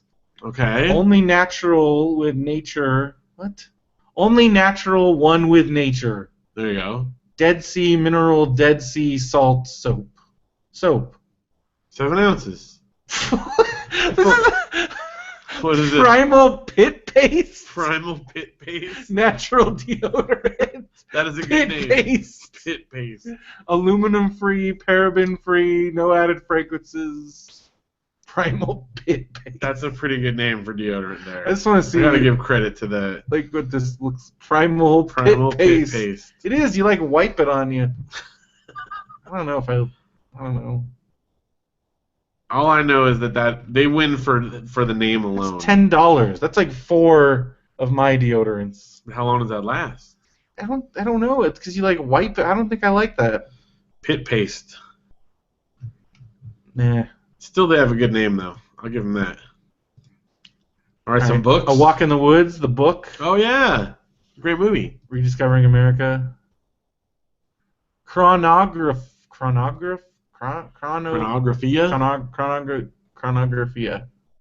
by Georgios Sinkelis. Published in 1923. Represents a reproduction of important historical work. Okay. I don't even understand what it is. Sounds like someone's reading something important. Okay. Creative Haven, Fanciful Faces coloring book. That's cool. Worksheets Don't Grow Dendrites. 20 instructional strategies that engage the brain. I know who got that one. Like a teacher book. Yep, that's a teacher one. For a teacher in your life. Yeah. Jackass 3. Blu-ray. That's a DVD, not a book. Or is it the novelization? What a novelization of those movies. My balls. Balls. Yeah. Here's some. Johnny walks up to the thing, and then you get hit. Star Wars Episode 1 Blu-ray, Star Wars Episode 2 Attack of the Clones Steelbook Blu-ray, Episode 3 Revenge of the Sith Blu-ray, Episode 4 so it's all the Steelbooks. All the Steelbooks 1 through 6 Blu-ray. All right. They want to complete the collection. I get it. HOSA stereo breakout cable, 33.5 millimeter to dual XLR. It's like an adapter of some sort. Sane Sonic Rainbow Series. 3D active shutter glasses, so 3D glasses for a 3D for a TV. Television. Okay. De La Cruz Gentian Violet. Some of the descriptions. It looks like a antiseptic. Oh, interesting. Can be used to treat fungal infections. Stains purple that is difficult to remove. Why would I? That's funny that's like one of the things in it. So it stains your skin purple? Well, I guess maybe don't use put it this on your medication clothes. regularly in order to get the most benefit from it. Is this some like? It's antiseptic. That sounds like. I think it's just a poorly written description. Because why would you put in your benefits? Kills bacteria. Stains purple. Sanval Gentian Violet antiseptic. Okay. Look, another one. Handmaster Floral High Performance Garden Glove. Nice. Someone working in the garden. Aqueon, large siphon vacuum. It's an aquarium vacuum. Someone got to clean. Okay. The Goonies playing cards. Ooh, that's cool. I think it's like what is that? Just normal like a deck of playing cards, but with the Goonies. The Joker's got to be Sloth, right? Tell me the Joker is Sloth. Let's see. What do we got? Who's the king? Mikey's the king? Mikey's the king. Chunk is Chunk is the king. He's a jack. Sloth is Jack. Okay. Is that Jack or Joker? I think it's Jack, because Joker has to say Joker on it. Okay. Ace, just like a skull and crossbones. Queen is Mama. That's good. No Jokers, huh? Or just doesn't cool. show it. That's pretty sweet. I want those. Well, I want to play cards on those. $10 on Amazon. Maybe the same company that produces Bicycle brand playing cards. So Bicycle. I guess Bicycle's a brand, but the company, I don't know. Maybe they have a different name. Magic Finish that allows cards to handle smoothly. Can you claim something as magic? Maybe like magic like cards you do magic tricks with. Okay. I don't know. Some of these descriptions, yeah, are very questionable. One of a kind court cards. Okay, so court. Oh, I get it. What are the 3 answered questions? Did someone ask about the Joker? I haven't noticed any difference in the fact that how do these differ from the more expensive Bicycle brand? So there is a Bicycle brand. Huh. Wait. These are idiots. How do these differ from the regular Bicycle brands? I haven't noticed any difference beyond the fact that they are all characters from the movie instead of normal suits. That's why they're called Goonies cards, you freaking doofuses. What? The limited edition is that the Tuck Box has Bicycle branding gold, so I guess there's different versions of these. Are they mirrored? We are not exactly sure what that means, question mark. I don't know what that means either. Can you tell us what it means to have them mirrored? There are 2-way court cards. What? And backs? Is there separate artwork for all cards, only for the court cards? So it is only. Ace through 10 user free. Oh, wait, what's one more answer on that? What's that? What does it say Joker? No. I just want to know who's the Joker. Wish more cards had designs. Goonies never say die. Goonies are forever. That's the review. I love. Oh my gosh, I love these. This is one of my favorite movies of all time. Rocky Road. All right. No 1 stars. No one. People really liked it. There is a couple 3 stars. Wish more cards. Hey, you guys, love the quality. Okay, whatever. All right. Well, that sounds cool. I'm jealous. I want those too. All right, so that's it for Amazon. Yeah, thank you guys for buying stuff. Keep up the good work.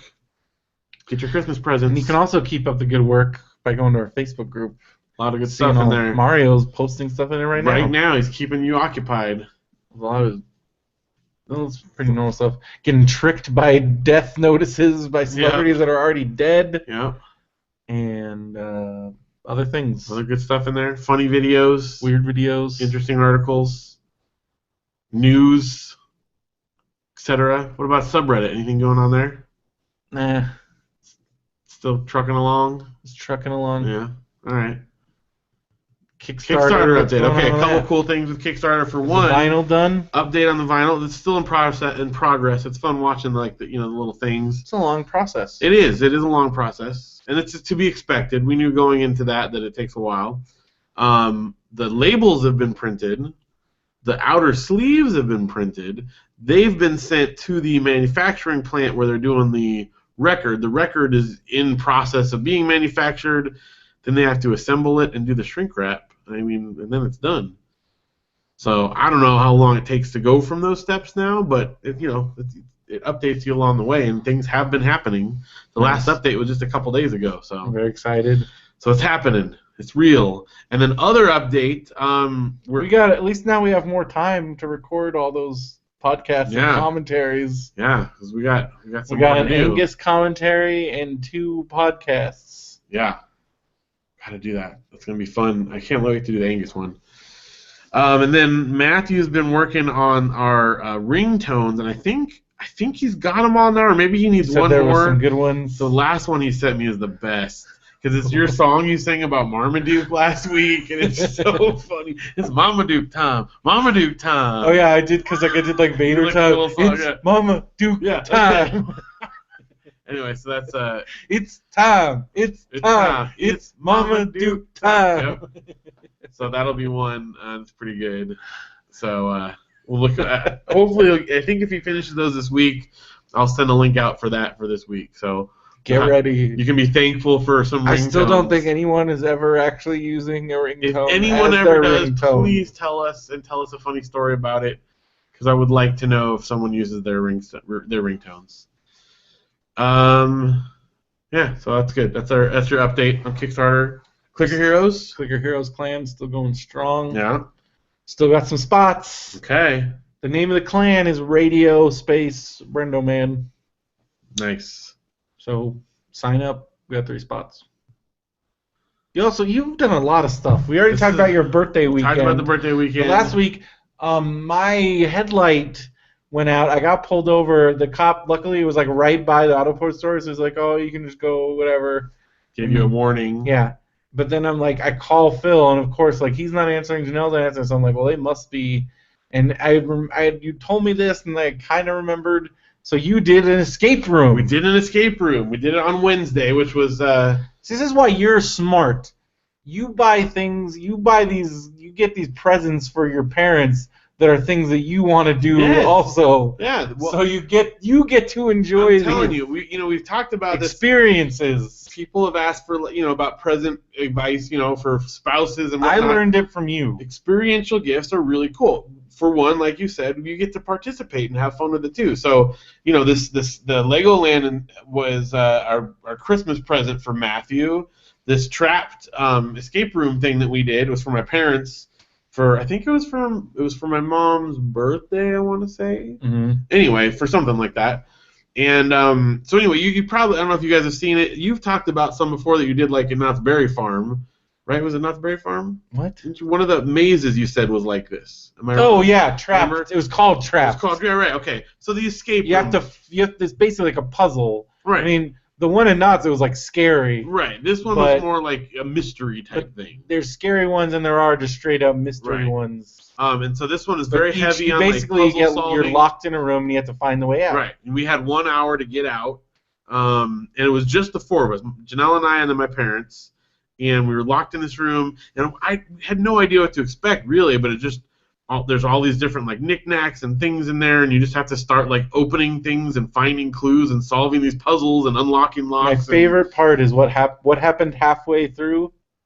So we're going through, and there's like a desk drawer, and we opened it, and we found out how to open. There's like this big wardrobe at the back of the room, like a closet that's like attached to the wall.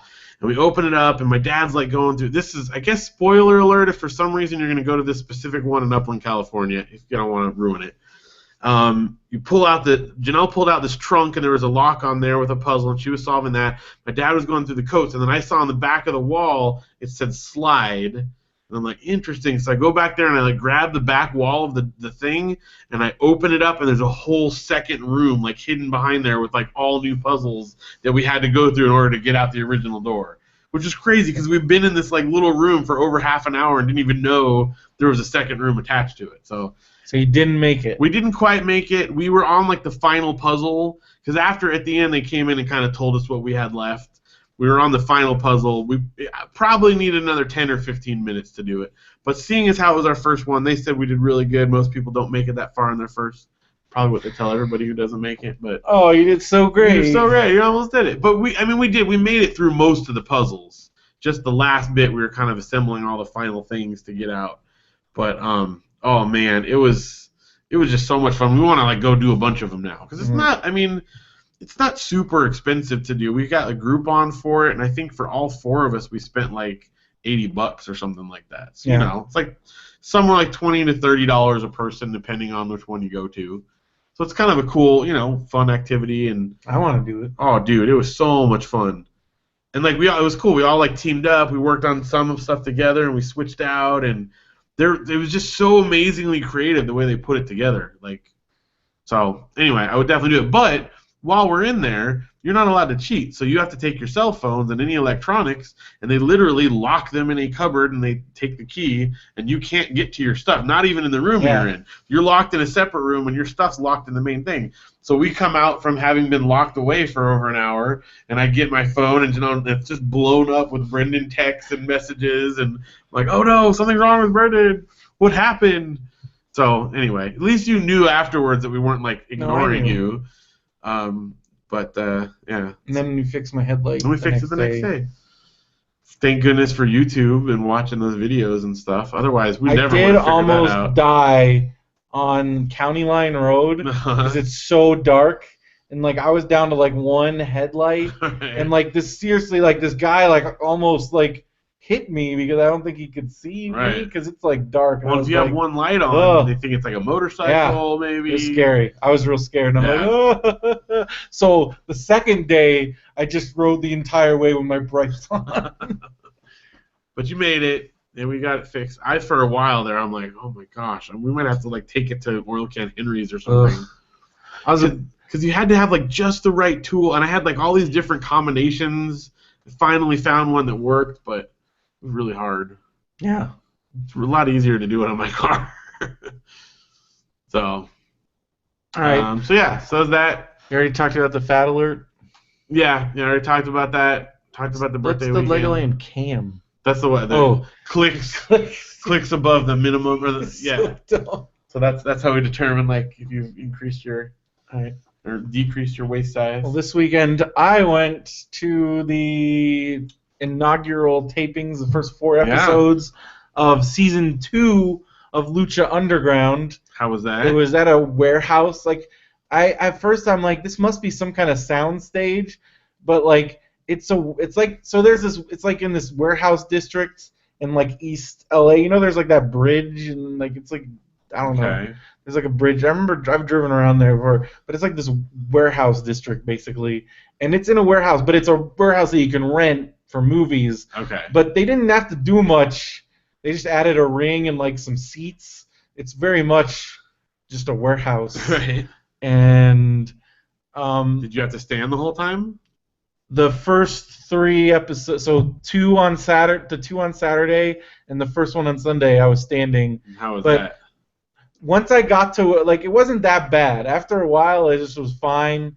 And I was just so excited to be there, and like because up on the balcony, that's where the Technicos or the face wrestlers, the good guys, they come out from the balcony. The Rudos or the heels come out on the ringside level. Okay. But the good guys come out and they walk right like by you. So you're like, I'm like right there. That's cool. So that was cool. And I'll be on TV a whole bunch because like one of the episodes I'm like right where they come out, and then another one like one of the guys was doing an interview and he came right up like to where we were, and like and like another one during a match like stuff got crazy and like guy was like up there, and so people can see. So you will definitely be able to see me on the show. So I find the Brendo. I move around a little bit. So the first episode on Sunday, because on Saturday I got there a little late, thinking that it was like but no, you want to get there as early as possible because especially if you're standing, because they give out seats and standing room tickets in the order you arrive. Okay. So like if you get there early enough, you can get on the railing and then you can lean on the railing the whole time. By the time I got there on Saturday, they had already given out most of the balcony tickets, so I ended up standing behind people, and like I was just like, so every little while I'd have to go. There was a wall, but like so I would lean back by the wall, and I actually made friends with like one of the grips. Oh, nice. He's like, because he was just like, oh man, he's like, he's like, I don't know how you can handle this, like standing. I'm like, well, I got this wall. He's like, that's a good call. And also he was like having a real hard time with like the cables, and I'm like, I know all about that, man. Like coiling your cables and cable management, and so I don't know. We kind of hit it off. That's cool. And that was on Saturday, and then on Sunday. So Sunday I got there like right when they opened, so that way I was like balcony number 14, and I hit it off with this. It was a guy and his daughter. They both brought like lucha. They were really cool. And he's like, oh, stick with me. I know where to go. Like, cause I'm like, I want to be on the railing. He's like, oh, we'll get on the railing. So we ended up right in this corner, and like on the railing, so I could like he's like, oh, just whenever you get tired, just lean on the rail. Like it was Nice. So that was perfect. But then like so in between after so they filmed 2 episodes in one go. Right. And usually, and in between the episodes, like a break. But a lot of times, people leave. Like some people, after they can only stay for one episode. Okay. So sometimes seats open up, and so I had seen them do that. So this time I was ready. I had seen them do that on Saturday, and I had missed out by like one. So I'm like, so I saw the girl come up, and she's like, look. So first she needed like 2 people, then she needed like a group of 5 to like fill out these seats, and then she's like, all right, I need 1, and I was just like, boom, I am your man. And so on episode 4, I am sitting on the floor right at ringside. Really? Like you will be, I'll be all nice. over. That's awesome. You will definitely be able to see me. It's the 4th episode. Okay. I can't say anything. Like they seem pretty. Although the results all ended up on the internet, so somebody spilled it. But I don't want to get in trouble don't want to be that because guy. they will blacklist people. I don't want to get blacklisted because I'm going back next weekend. Right. This weekend, Saturday, Sunday. Sunday I have seats. Like I already have seats. Saturday, now that I know some of the tricks. The tricks of the trade. I do a run in and save Phoenix. I did. There is a really cool Phoenix. Phoenix is one of the main face guys. There's like a last man standing match. Okay. And that's where we were standing up on the balcony, and you can definitely we were right behind where he gets up, and like you'll definitely be able to see me on the balcony.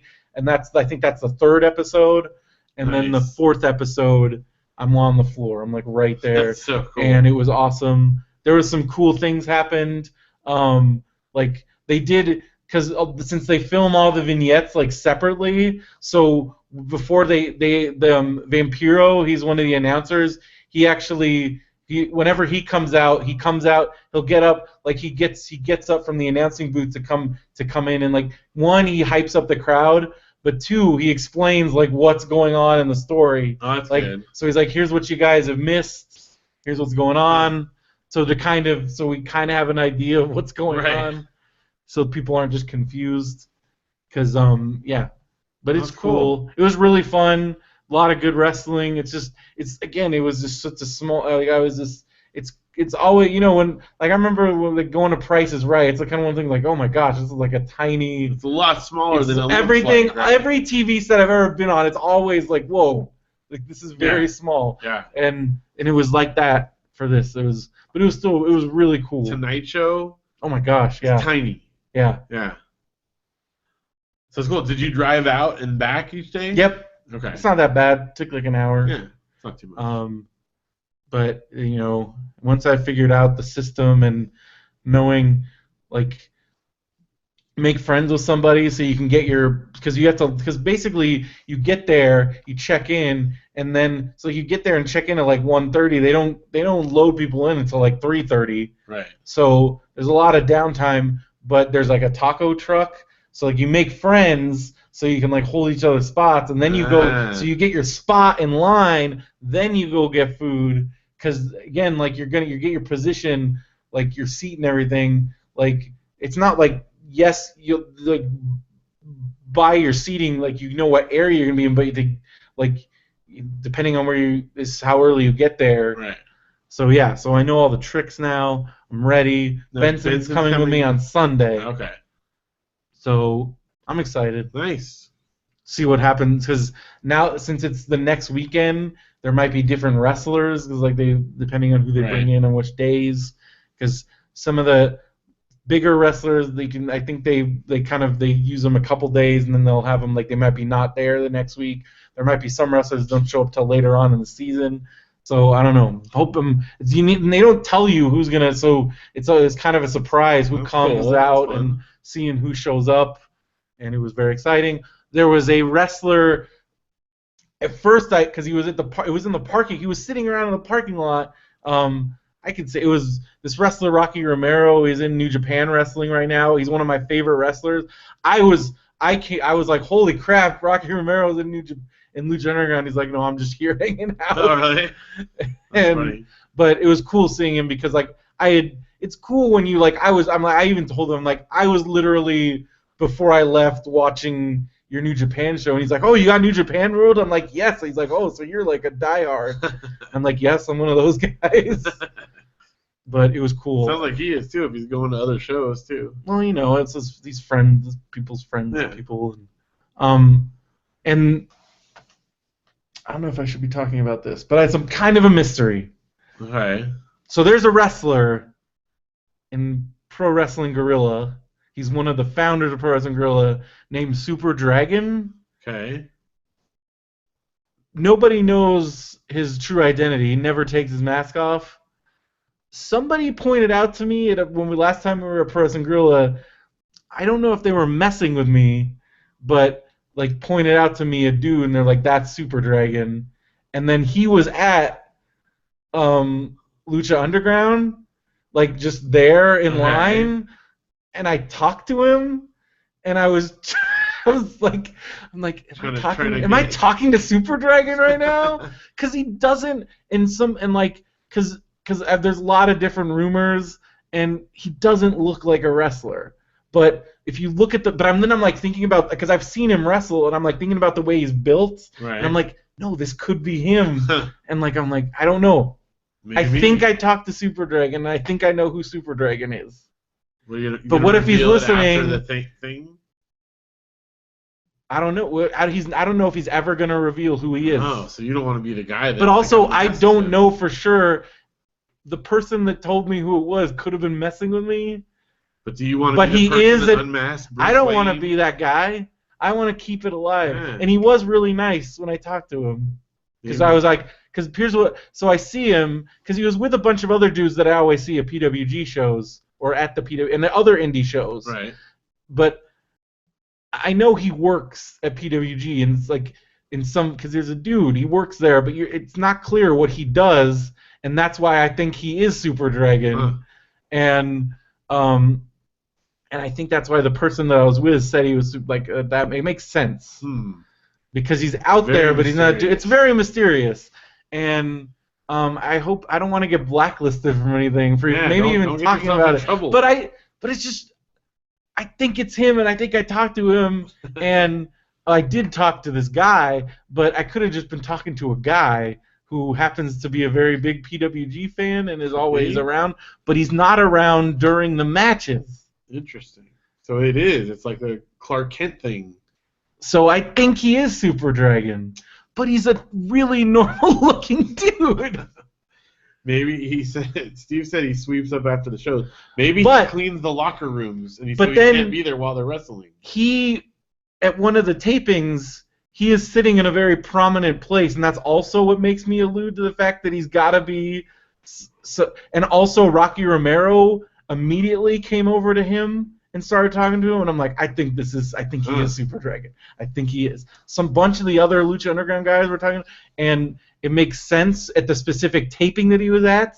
A Pro Wrestling Guerrilla wrestler wrestled, and it would make sense that like for him to be there because it's like his buddy, but he was sitting in a very prominent place, but because nobody knows that it's him, he can do that. And then I thought, that's kind of awesome because Super Dragon is like currently like one of the most hated, like people hate this like they hate him, and he's like this huge, he's a legendary figure in like wrestling, but he can just walk around in plain sight and nobody knows. He thinks I'm just some dude like, oh hey, right. But like he can do that, and that's kind of really cool. That's the way to do it. You just take off that mask and nobody knows that it's you. Yeah. If you're Hulk Hogan, you can't take off the mask.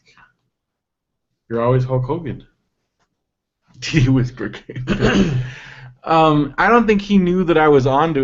Because I asked him, I'm like, hey, I saw you at the PW show. Like, oh yeah, and then he's like, are you coming next month? I'm like, if I can get tickets, and then but like, it was just like, oh yeah, PWG. But I'm 90% sure that it was Super Dragon, and he's just a dude. But he's like one of the most hated huge wrestlers. What if though he's just a dude and he thinks you're like some wrestler? What if he thinks yeah, wait, he was at that last show. And now here he is. What if that's part of Super Dragon's trick? Is that he makes everybody think each other is Super Dragon? Well, if I looked online to try and find anything, the only thing that I can find is a high school picture that is clearly not real. And then a lot of people, he obviously planted this, that Super Dragon is black.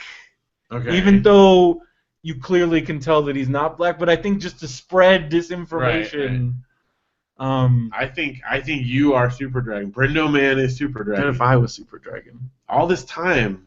I've been wrestling since 2002. Yeah. I've been wrestling all over the world. I mean, come to think of it, I've never actually gone with you to your job. What do you do? Computers. I wish I was know about Super computers. Dragon. I just think it's cool that it's like this huge, but also he goes years, like it's been years because he got hurt at certain points. So there's been times where he hasn't wrestled for like years. Like when you were in Missouri, China. You went to China for a while. Yeah. This is all making a lot of sense now. So I think I know who Super Dragon is, and I think I talked to him. And nobody. Let's all keep that on the down low. Right. All the people that are listening. What is You've Been Brendoed? Oh yeah.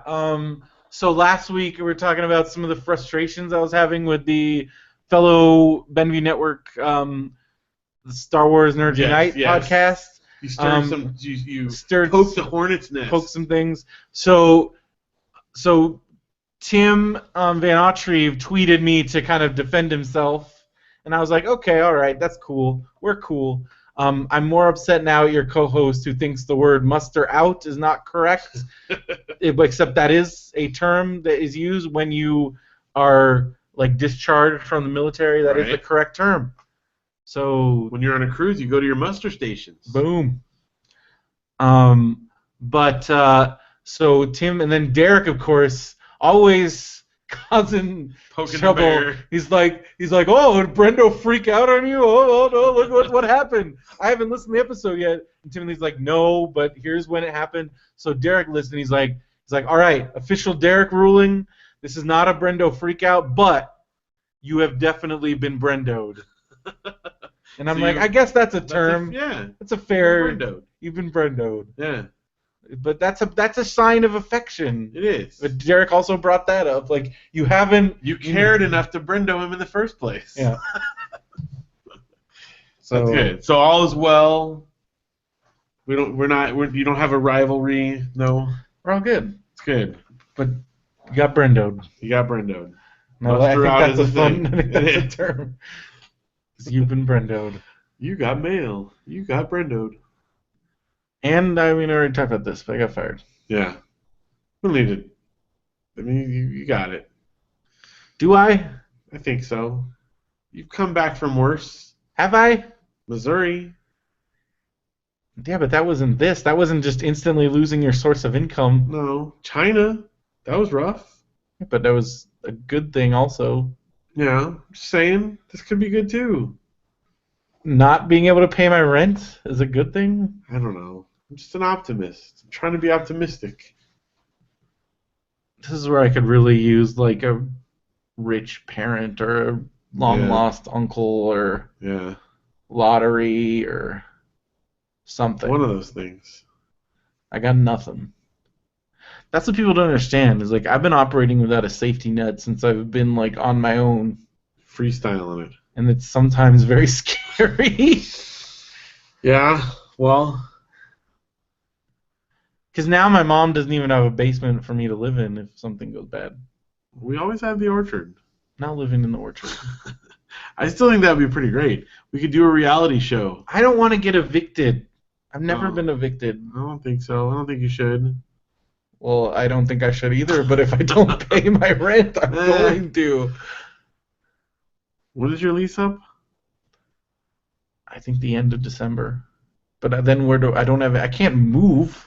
Well, yeah. Where am I going to go? I don't know. We have a really big tent. I'm not living in the orchard in January. That would be cold. I'm not living in the orchard. You think it would be kind of fun to sleep out there a couple times? No. Gosh, we'd have fun though. Like set up a hidden camera, and then like as the wind whips through the trees and the animals run through. The raccoons. You sleep out there. I've slept on the trampoline. Yeah. How was that? It's cold. It's cold. Did you hear the cats? No, I And the don't think Gophers? so. We mostly just got barfed on, remember? Well, have you done it without getting barfed on? No, we haven't done it since the barf incident. Is that why? It's been a couple. Yeah, I think that kept us from it for a little while. The kids want to do it again, but it's really cold because there's no insulation. Yeah. So like you have to like triple up your layers. That's why I haven't. I don't. That doesn't sound. It's cold. But you sleep on the ground. No, thank you.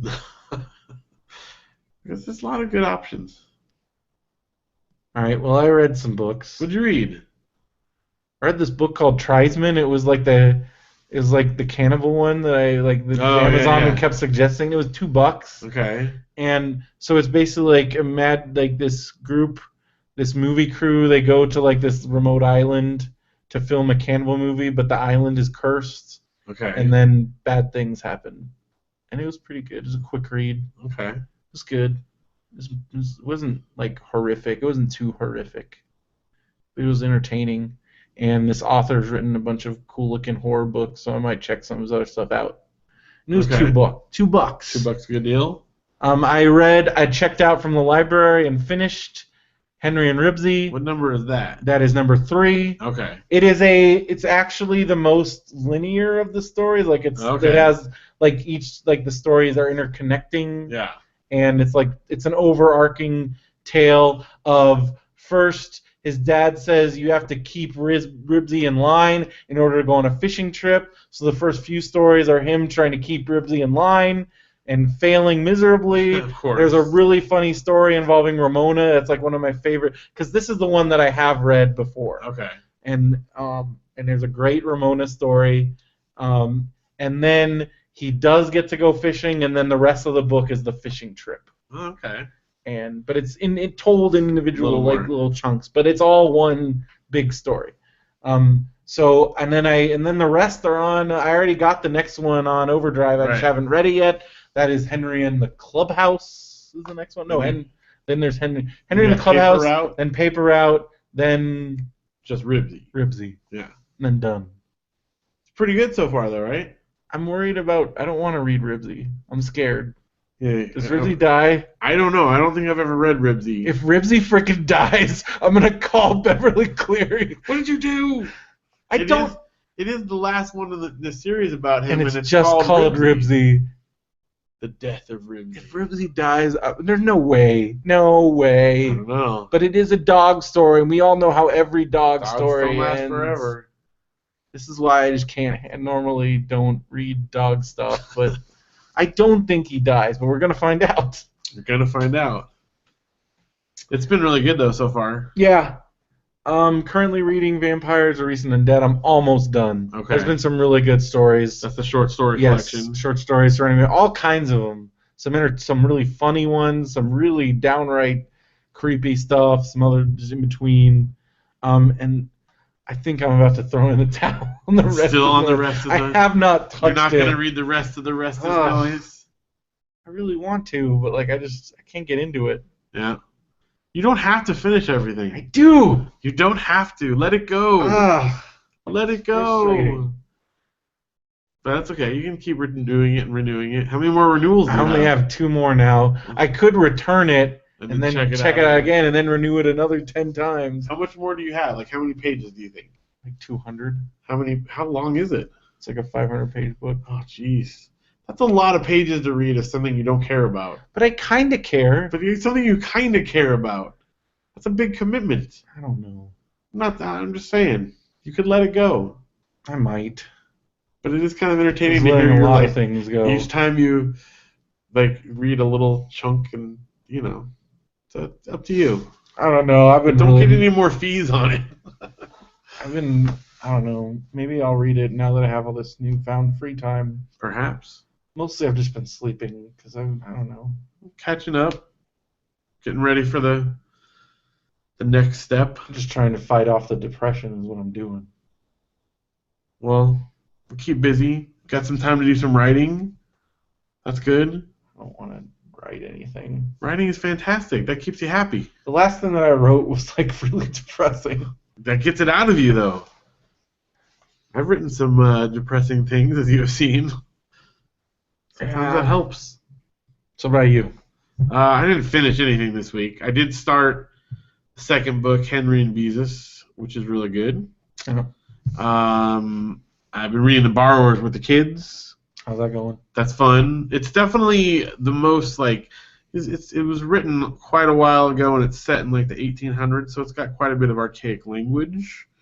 And so it's a little harder for them to follow out loud than the others that we've read. So I kind of adapt the language a bit. Like if there's some tricky words, I'll use some synonyms and stuff to help them follow along. You know what? Kind of an abridged help version. That, which I've discovered What's reading. Some of these short stories have some older language. Yeah. If you're reading them on like a Kindle or something, like Audrey's Kindle or you can highlight a word and it'll show you the definition. Really? That's cool. I don't know that.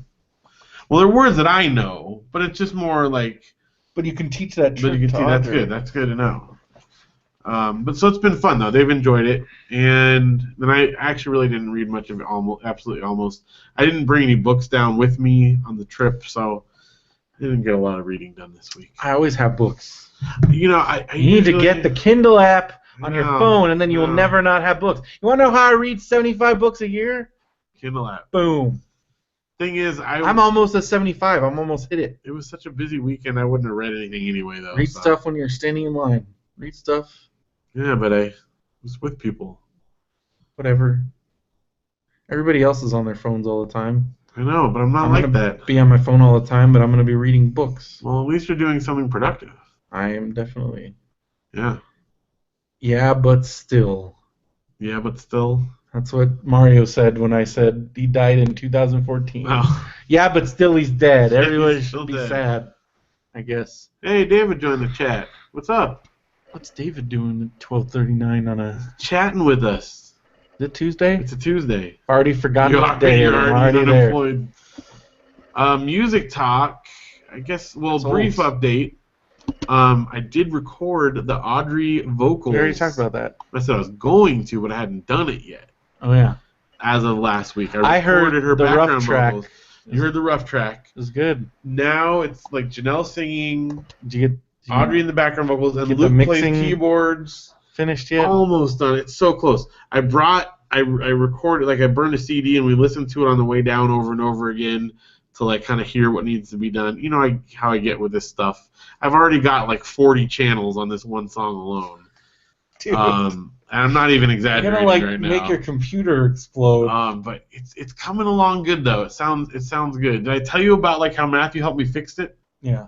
Okay, I told you about that. Well, anyway, but that was cool. It's cool getting Audrey to sing on it. She was really nervous, so I first had her play a recorder on it because she'd been in a recorder class at school. Yeah. There's actually a little bit of Audrey's recorder in the song too, and then that kind of loosened her up, and then she just started singing, and it's beautiful. Like it's amazing hearing her. She just does like some background vocals behind Janelle, some ahs. It's incredible. And then Luke played some keyboard stuff. He didn't want to sing. That's okay. And so that's really good. Blue Christmas 18. He can also be our BrendoMan All-Stars interpretive dancer. That's true, because he is. I mean, we need to make a video of that. Like, I'm serious. That could go viral. Blue Christmas, well, the lineup's all solid. I think whenever we do our live performance, We definitely there should. with us. Definitely. Well, I think you will be. I guess the only real update on Blue Christmas is that we've got kind of all the times laid out and everything set times and everything. I know how crazy you are about set times. Yes, I've been poring over that and changing things. I've got all the old flyers, written stuff on the back of it and everything, but it's all good. There's also a contest. One of the bands playing B as Bridges doing a little contest because, as always with Blue Christmas, we encourage people to wear blue. So we're gonna do like after their set. We'll get the people who are wearing the most blue or the most creative blue outfits, and the person that wins will get a little prize package, including a CD and a button from them, plus we're going to throw in a CD from Popbox Music as well. And you've already said if you come to the show, mention Radio BrendoMan. No, we had code words. Yeah, I don't remember what the code Now we already forgot. Just tell us you're from the show. Let the cookies cool. Well, there was one to get a discount admission. Yeah, and then one for a discount on a CD. One to get a free CD. A free CD, that's right. You said you'd give $1 off. If you $1 said, off admission and a free CD. Yeah. I'm Radio BrendoMan, to get the $1 had off. to say, let the cookies and Let the Cookies Cool is for a free CD, I'm pretty sure. Okay. That's what it is starting now. Then Unless you remember the old one. next time. Yeah, until I forget what that was. So that's going to be fun. December 5th. Check it out. Recording another episode of this podcast on Friday. Yes. With special guest Jimmy Russo. That'll be really cool. Of the Ader Kids. And which also looks like Theater Kids. It's clever. Whoa. Yeah. So that's going to be good. Special episode. All right. New movies. New movies. No new movies. I watched a new movie. You did. Actually, on the same day we did the lock-in, or the room thing. Can they play I'm Blue by Uncle 65 on their smartphones or radios for extra credit? Sure, Yes. if you, that's... I'm blue, ba-da-dee-do-dee-dee, da-da. I don't know the rest of how that song is. If you bring that, then sure, extra credit. What about Blue Christmas? Blue Christmas is good. And that would be great. Any of those. A song with Blue, I'll count that. So I watched, we went and saw The Intern. This was also during This is during the lock day. Kid time. Well, so we did a deal like we've done with you with my brother Matthew, because he watched the kids while we did the locker room thing. Mm-hmm. So he took the kids to see Peanuts again. They loved it, and he hadn't seen it yet. And we went and saw The Intern. And it was really, really good. As good as Derek? Derek was not lying. It's amazing. It was really well done. It was not at all what I expected. It definitely has nothing to do with like the Owen Wilson, Vince Vaughn internship movie. I mean, to be fair, the setup at the very, very beginning is very similar, and then like after the first like 2-minute thing, it's completely a different movie. And it's really well done. It heavily features a stay-at-home dad, which was very cool. And I won't spoil what happens with him, but I identified with a lot of the things that went on. Is that Anne Hathaway's husband? Yeah. That's what I heard. He's a stay-at-home dad, and there was a lot of times when Janelle's like, "Oh my gosh, it's just like you," like that kind of thing. So it was really good. So I recommend it. New movies. I watched some WWE Network. I watched Beverly Hills Now 2-0 to keep up with the Blaze with Lizzie and Kat. Nice. Because we're almost at the end of season 2. We're already 2 seasons in. Wow. How many seasons are there? 5? 10. There's 5 of New Now 2-0. Oh yeah. Okay. 10 OG Now 2-0. That's right. We are entering like the prime. We're about to enter the second summer. It's the summer where Brenda goes to France and Kelly makes her move. Oh, we never see Brenda again. No, she's not gone yet. Okay. She leaves after she goes to Minnesota University for one. So here's what I trying in the timeline of the show and what was going on. So I think as a trial to get Shannon Doherty away from the rest of the cast who hated her, right. They had her go to University of Minnesota, so like she was always away from everybody else. So, but then that wasn't really working. Okay. So they brought her back to Beverly Hills for the rest of that season, and then I think she just continued to make everybody miserable, so they fired her, and then she was gone. Then she went to France, and we never saw her again. Because of course France, and we never saw her again. Some other country. So that doesn't happen until season 4. Okay. So yeah, but we're still on we're at the end of season 2, and it's very exciting. And the Blaze with Lizzie and Kat is great. You should listen to it. 90210 Blaze. Check it out. And they're awesome. And if you write them or something, tell them BrendoMan sent you. And also tell them that that Daniel Radcliffe sent you. Yeah. Or Macaulay Culkin. Any one of those will work. But Last Man on Earth. Are you up to date? Yes, I'm up to date. So amazing. So good. Spoiler alert if you haven't watched it. Oh, it's so good. The very end, because first you're like, oh, look at Tandy's like being all helpful, and he drags Phil. Because he does save Phil's life. He saves his life. But then he puts him in the stock because Phil's just yelled, Tandy! Tandy! Oh, he's Tandy! just about to say thank you. Tandy! So awesome. And I like Phil and Todd's their relationship is funny. I love them just like driving through the grocery store. Everybody does that. Drives through it. They're driving around the aisles like in the car. Like, and then nice product placement for Scoops. yeah, Scoops. No, she's not 12 years old. No, she doesn't want Scoops. Scoops. That's so Mary good. Steenburgen is great. She's Everybody's great. The whole cast is fantastic. So funny. Yeah, Oh, love it. Love that show. Bob's Burgers. So we had a Thanksgiving episode and a Christmas episode. One. Yes. The Christmas episode was so weird. Yeah, because the whole like Santa nice capades in the mall, Santa. What was the song? The song I love so much. The Thanksgiving one? No. Well, Thanksgiving you said was great too. Happy Thanksgiving. Everybody's having a great, except the Europeans. Except the Europeans, yeah. But no, the Christmas one. What was that? Which song? Tina's song? I think it was Tina's. I don't know. There's a few good songs there, but the one that Linda sings though. But where she's just narrating what's happening. Yeah, I don't know. I've only watched it once. I gotta go back and watch it again. She's like, what is she doing? She's like, you put his penis back. He said, Gene's like something about Gene's penis. And like he told her to put it away in a penis. It's like because she's just repeating everything. Yeah. Oh my gosh. Oh my god, that show's amazing. Yeah, Bob's Burgers. The Thanksgiving one was really Thanksgiving was great. Good. The whole like dragging the sled across the city, and the cat and the cat was my favorite. Oh my gosh. Megan Mullally, great voices. Great. I always forget that Mr. Fish Order is Kevin Kline. Like Kevin Kline doesn't like do a whole lot these days. No, but he pops up. But he's in Bob's Burgers. And him and Zach Galifianakis together. Gosh, like the whole like skating performance. I said no. Like, Tony's like trying to do all the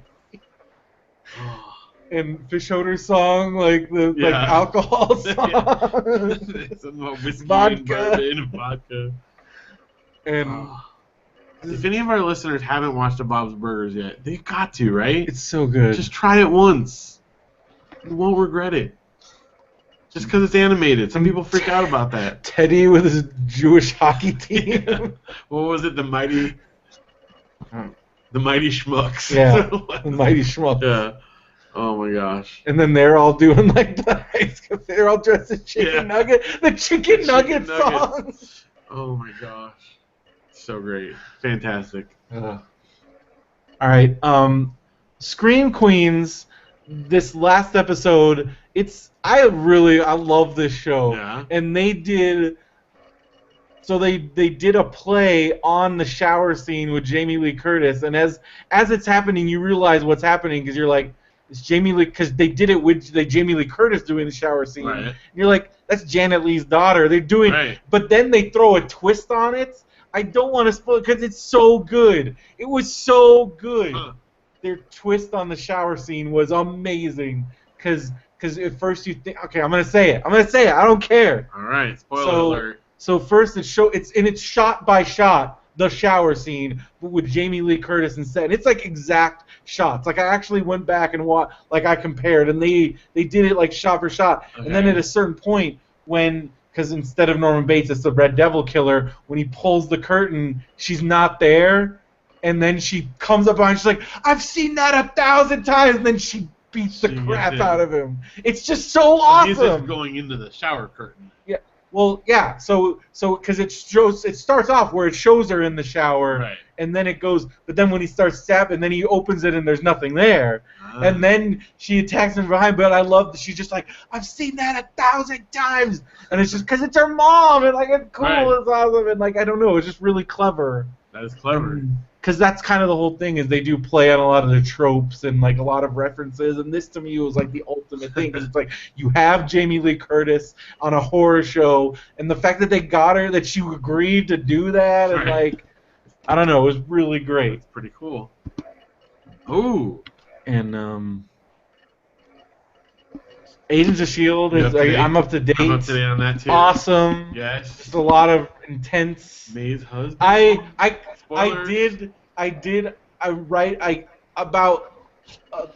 think at the end of the last one before they reviewed, I'm like, what if it's him? And like, because I'm like, who? And it has to be somebody big. On the inside. And like, I'm like, it makes. I guess. Like, I'm like, I don't know how, but I think it's him. And then when they like, yeah, really good. It's good. A lot of good stuff. And then you start to watch the So last night when I was just really sad, you're like, watch something happy. Yeah, I said to watch the Goldbergs. The Goldbergs is amazing. I told you. I It's knew you so would love it.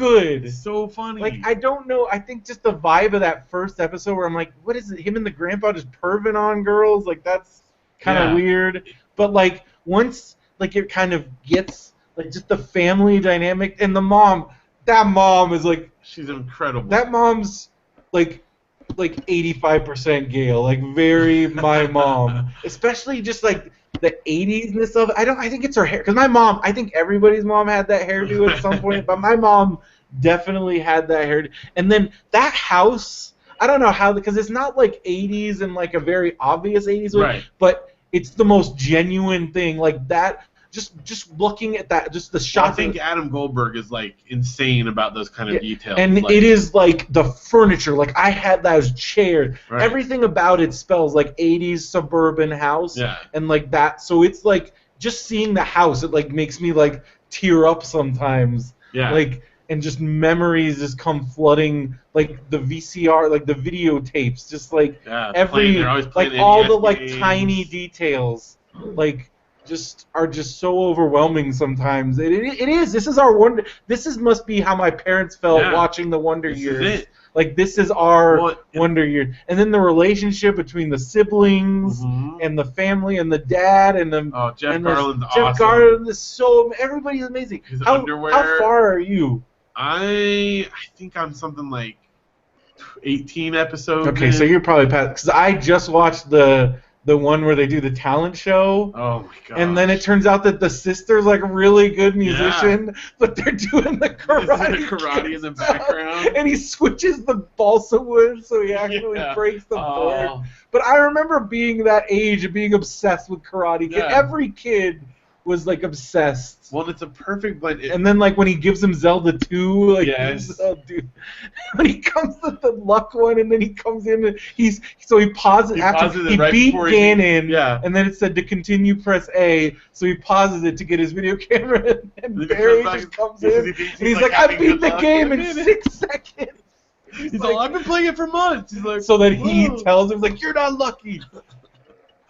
Oh my God. What did he call it? The Exotica? Yeah. Yo, you can always win money by betting last. It's like golf. Yeah, it's like the golf. last one. That does happen in golf. That does happen in golf. Barry's such an idiot. I love it. And I love the dad just like, you're morons. Yeah. You're all morons. And then like, well, I love that talent show episode. He's like, you need to embrace the mediocrity of our children. And then like Adam's like, he's there, so he's like, hey, and he's like, I mean you, and then he's like, you're not so great yourself. Like it's just like the way they talk, like, yell at each other.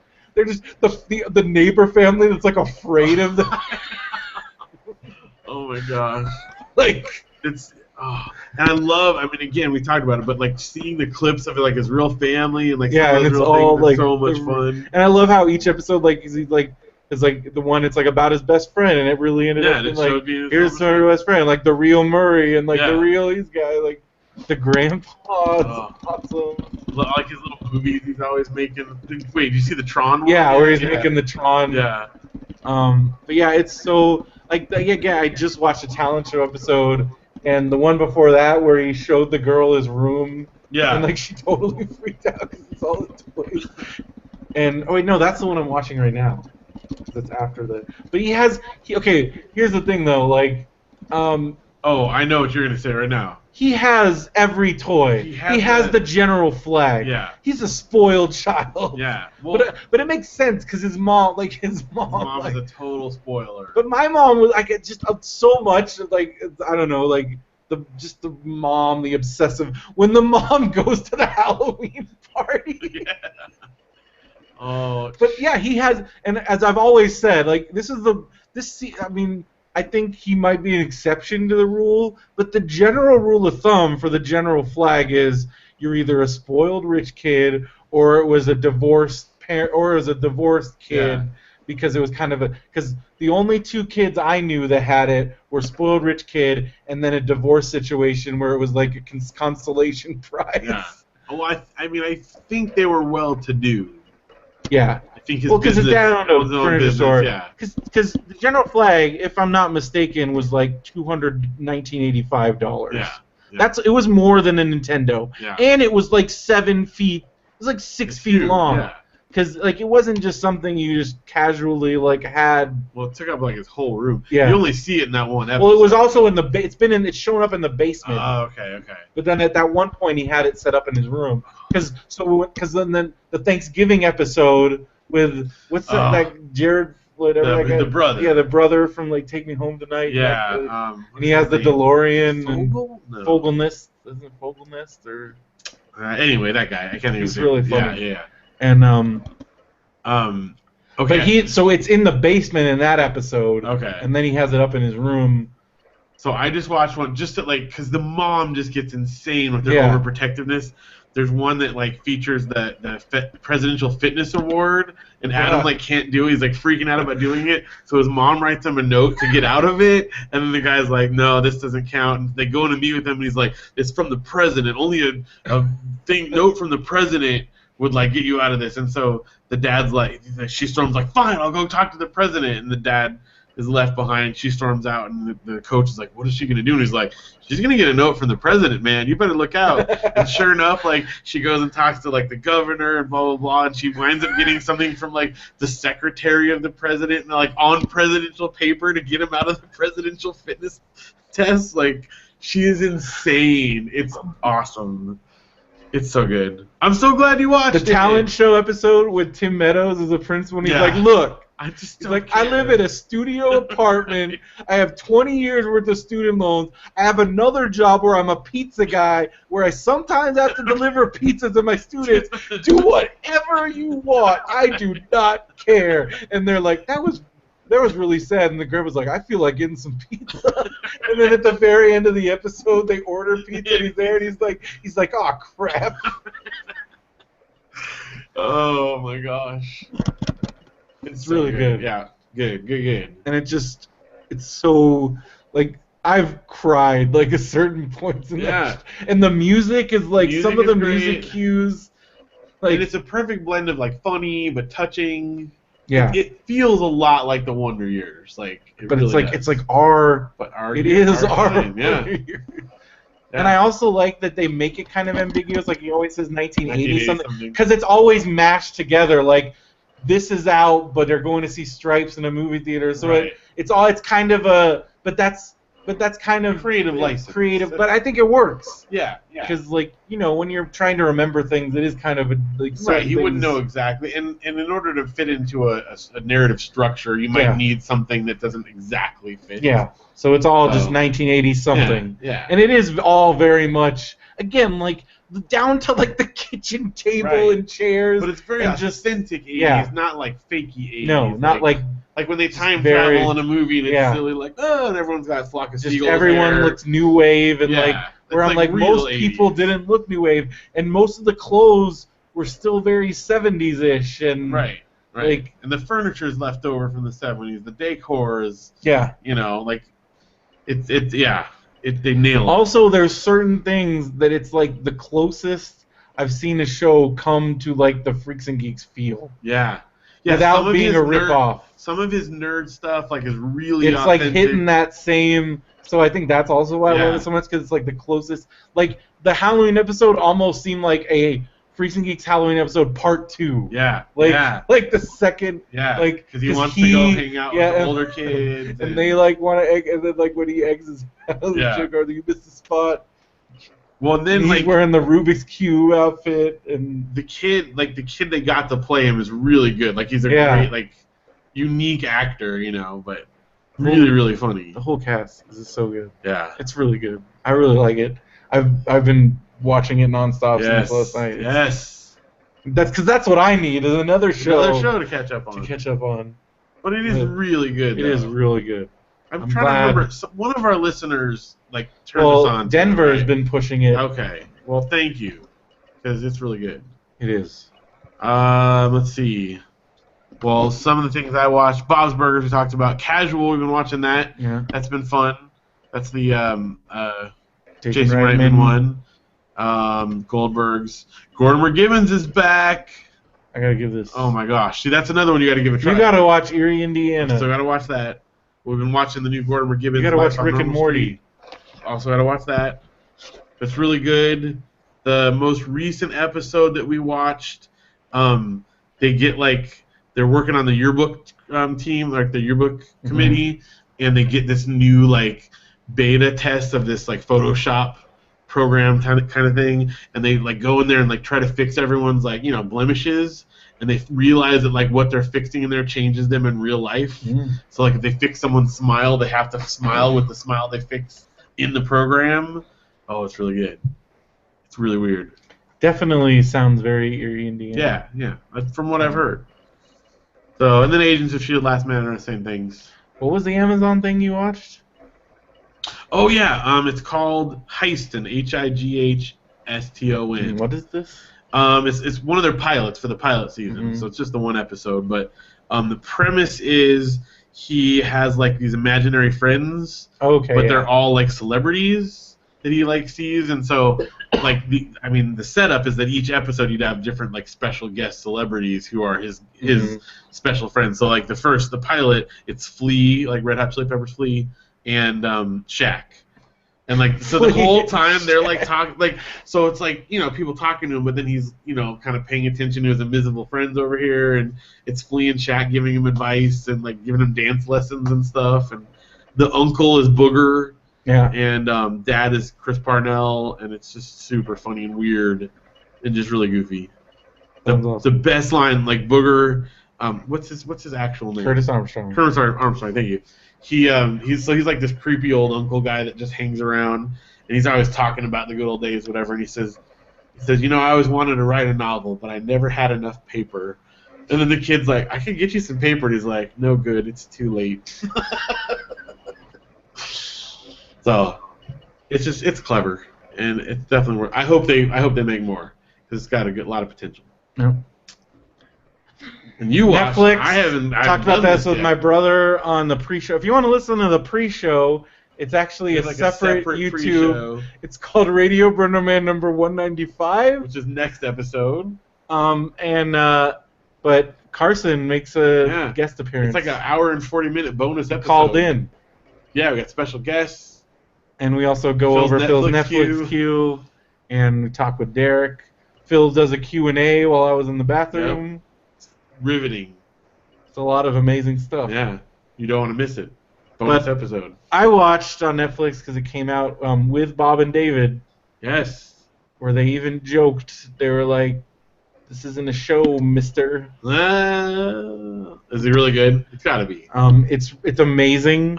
It's so weird. Even more as far as the way the sketches tie into each other. It's even more. It's the most I don't know. It's really well done. There's only 4 episodes, and then so there's what you think there's 5, but the 5th episode is an hour long making of. Huh. So there's really only 4 episodes. I watched it in Steve's asking about our YouTube, the error. It was just we had some technical issues. We had the technical issue. Well, because we started the Hangout and then realized that Audacity wasn't working, so I had to restart my computer, and then that stopped the stream. And you realized you titled it an episode. Just start a new one, and we titled it wrong, and yeah. So. But with Bob and David is amazing. Super good. It's almost all the original Mr. If you're a fan of Mr. Show, they got almost everybody. Yes. And there's lots of good guest stars. And Tom Kenny? No Tom Kenny. Oh, okay. But Paul F. Tompkins, Brian Posehn, the girl, I forgot her name. Yeah. Not Sarah Silverman but the other girl. But then Paget Brewster's and a couple they get a bunch of people. Nice. Jack Black. No Jack Black. Okay. But again, a bunch of the original, other original guys, and but it was very, very good. And nice. I hope they make more because again, there was only 4 episodes. I'm I want more at least. Well, if it's well reviewed and stuff, it was amazing. I'm very excited. And just really well done. I think you will really enjoy it. Oh, again, if you like Mr. Show and you like what they do, and again, the way they string the way they sketches like go in and out and like it's all one story and like the way they do that is just so nuts. And I don't even know how they came up with. But you definitely should watch. Also, the behind the scenes thing is definitely worth watching because it goes through their whole process and just like their history and a lot of like just like their writing sessions. It's just great because it's like almost all the original writers. So like Scott Aukerman and Starburns. I keep forgetting his real name. Dino Stamatopoulos. Yes. I mean, it's the main like Dino, Bob, and David are like the three main, and then like everybody else. But like they're so. That's awesome. Yeah. Very excited for that. It's really good. Definitely worth watching. So yeah. Sweet. You know what it's time for? It's time. It's time. It's Mama Duke time. The one very brief thing on video games. Yeah, video games thing. I did wind up finally getting Pokemon Shuffle on my phone, so thanks a lot for that. Now I got double my time sucked up there. All right, here we go. It's Marmaduke. Get codes. I haven't got any codes. I don't know how you get the codes. I was going to ask you about that. It's in the announcements. So if I missed it, if it's not there, I got to wait till the next. They'll do it again, I'm sure. I hope. All right, it's Marmaduke time. So here we go. We got some trash truck. It's in a trash truck, and it's called Luke's Trash on the truck here. Luke's Trash. There's two guys. The one guy says... There's a reference to Luke and a reference to Phil. I know. Wow. If there's an Audrey in here, I'm going to freak out. Oh, no. What if I name my family after Marmaduke? What just happened? Did your parents name you after the dad? Yes, maybe so. Forgot to tell my parents are huge Marmaduke fans. And they happen to know that the dad's name was Philip. All right, so there's two trash truck guys driving a truck. And the one guy says, keep your eyes open. And the other one says, yeah, we're getting close to Marmaduke's house. And then the next one, when we stop at his house, we got to have teamwork, understand? Actually says understand. We got to outsmart him, huh? Yeah, we got to operate on these cans with the precision of a well-oiled machine. They're jumping out of the car. They're going to grab the cans. And we give him the old heave. Uh-oh. They're dumping the cans, but they turn around, and Marmaduke is driving the dump truck away with hands, like totally anthropomorphically driving the dump truck in the driver's seat. Mm-hmm. And then the policeman, who they obviously called afterwards, is talking to them and says, tell me that part again about the big dog hijacking your garbage truck. Why does he want the garbage truck? I don't know. Because of the bones? Dogs like trash, I guess. I guess. But also, there is a whole thing in Henry and Ribsy regarding trash also. Dogs like trash. But we definitely got a Marmaduke as people, because apparently Marmaduke can drive. Drive now. And his arm, look at that. His arms are out like a person's arms. And he's holding the steering wheel with his hands. Well, Ruff on, is that the dog's name on Inspector Gadget? He does the same thing. Yeah, but he's always anthropomorphic, though. That's true. In this one, half the time... Marmaduke can do and say... He, changes... He's like Superman in the Superman movies. He talked once. He did talk once. And then, now he can drive, but then most of the time he's just a regular Marmaduke's dog. driving a truck. He's driving a truck. He steals... So this one, Marmaduke's person, Marmaduke's people... And he likes garbage. He likes trash so much he stole a trash truck. But then what's he going to do with it? I don't know. But where's he taking it? The policeman sure thinks they're at his house. He's going to show up again soon. I know. What are they going to do? Just wait for him to bring it back. I don't know. Does he have a secret Marmaduke lair? I guess. What if he can drive? is that big of a stretch? He's like a super... He is. He can, I don't know. Marmaduke... Also, I guess that was... Was that funny? Kind of. But I don't know. I was kind of distracted from any potential funny by, why is Marmaduke driving? How can he drive? That's Marmaduke for you. Ruff's not the name of the dog. It's Brain. Brain. Yeah. Who's Ruff? I don't know. Rolf. There's Ruff, but I feel like there's a dog that's named Ruff also. I'm thinking about famous dogs. You got Pork Chop on Doug. Odie. Speck. I feel like Ruff. There might be a Ruff. Hmm. Steve says the dog. Yeah, a dog is Brain on Inspector Gadget. Yeah, I don't know. I don't know either. But apparently Marmaduke can drive now. So add that to his list of things he can do. And he could talk occasionally. Well, he talked in like thought bubbles. Yeah, but still. But he had like human words in his thoughts. And this one, he was clearly like his front legs were like arms driving on a steering wheel. Can you imagine if a real dog doing that? Like, yeah, it's freaky. What if dogs had hand legs? Oh gosh, that'd be real weird. Ugh. Now you're thinking about a dog with legs. Hand legs. Bad enough, just them running around. Did you ever see that movie Ultraviolet with Charlize Theron? No. I don't know. It was like a sci-fi movie, but the main the main girl's like sidekick had like hand feet, so she would like run, but her feet had like hands on them. Mm-hmm. Yeah, that's what it made me think of. Marmaduke is an alien pretending to be a dog. There you go. That could be it. Maybe this whole thing is. Maybe that is what it is. Maybe he was trying to warn us about the dogs taking over. Yeah. I don't know, man. I don't know what. He does have like a TARDIS doghouse. That's true. Yeah, David might be onto something here. I don't know. He's the dogter. On that note, time to go. I can't believe you.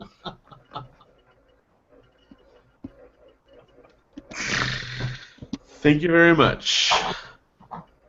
The Time Hound, yes. All right. Make sure you go to radiobrendo.com for all your Radio BrendoMan needs. Yes. We're at BrendoMan on Twitter. BrendoMan@gmail.com is our email. Buy your Christmas presents on Amazon. Make sure you click through there. We're going to start the gift exchange soon. Yeah. Get that rolling. Yeah, we need to get that. I'm trying to see if there's a plugin for WordPress that'll do it. Do the gift exchange. Do that. That'd be cool. I'm looking into it. Okay. But otherwise, we'll just do it the old-fashioned way. And we'll give you the details coming soon. Coming soon. Next episode? Maybe. We do have a guest, though. So that maybe next time. Next episode. Next episode. So beginning of December. We'll figure it out. Something like whatever. One way or another, that's coming, so get ready for that. Start updating your Amazon wish list now with reasonably priced items. Yes. Last time it was like $10. 10? I thought we did 15. We can do 15. I don't know. 10 is good. I think 15. 15. How much did we do last time? Do you guys remember, we did 10. Steve, David? Maybe we did 15. I feel like 15's good. 15 is. I feel like 15 is fair. If you guys think that's a good number, 15 like upper limit there, around 15 is the minimum. Well, minimum. 15 is the minimum. So that's why are we sure we didn't do 10 minimum? We might have done 10. You can go as high as you want. Okay. It's always go nuts. All right. Well, we'll see. We'll see if people have feedback on that, but at least 10. Now I'm tired. All right. Well, this is episode 194. Go to BenviewNetwork.com. Yeah. Don't forget. And Beyond the Shield, the podcast. Oh, yeah, that too. Because our good old friend Adam Wells, who we haven't heard from in a while. So, Adam, if you're out there, say hey. Don't make him do that. Why not? No. Peer pressure. Guilt tripping him. Podcast pressure. I think he has a girlfriend. That's good. She can write in too. You can both write in. You can write in a co-written letter. Also, pen pals. Don't forget to answer your pen pals. We got a few outstanding pen pal letters there going along. Matthew owes one. I think Matthew owes one back to Josh. So Matthew, get on that. He was at because Josh asked the same question back at Matthew. Right, back to him. Craziest thing. So get on that. And then Mark and Denver have been writing back and forth.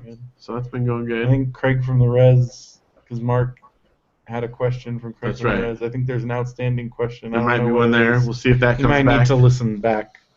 All right. I don't know. I can't keep track. You guys are the that's pen your pals. guys' thing. Oh, there was a really good pen pal episode of the Goldbergs. Oh gosh, I love it. Now you're gonna spoil. I won't spoil anymore. Just that one. All right. 194. We're getting really close to 200. We are. You told me this episode was 195. I don't think so. I think you did, because then I put it in. Well, for tonight, I'll let you have that one. Whatever. Thanks, guys. Thanks for listening. Yeah, you guys are and awesome. Check us out next time. So for Radio BrendoMan, I'm Brendan Creasy. And I'm Phil Vecchio. Have a good one, everybody.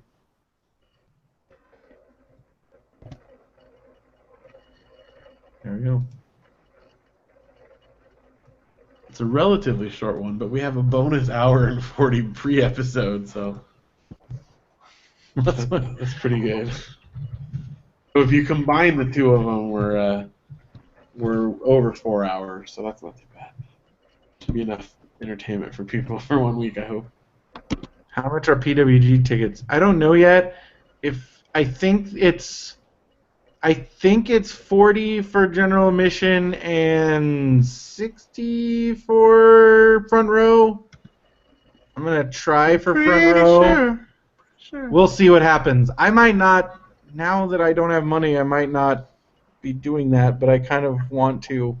Well, you already have the ones for this weekend for. I didn't pay for those. Oh. They're free. They were? For Lucha Underground, you don't pay. You don't pay? Yeah. How do you get in? You just tell them your name. It's like TV tapings. You make reservations. Oh, really? Stand up. The PWG you pay. But they haven't announced the prices, so I'm guessing it's going to be that. It might be 50, 75 even, but that was Bola, so I don't know. But All-Star Weekend is a pretty big deal. They are bringing in some people from Japan, so that's cool. Sometimes that, I don't know. We'll see. Kenny Omega's going to be there. I'm excited. I'll let you know. We'll see what's going on. All right.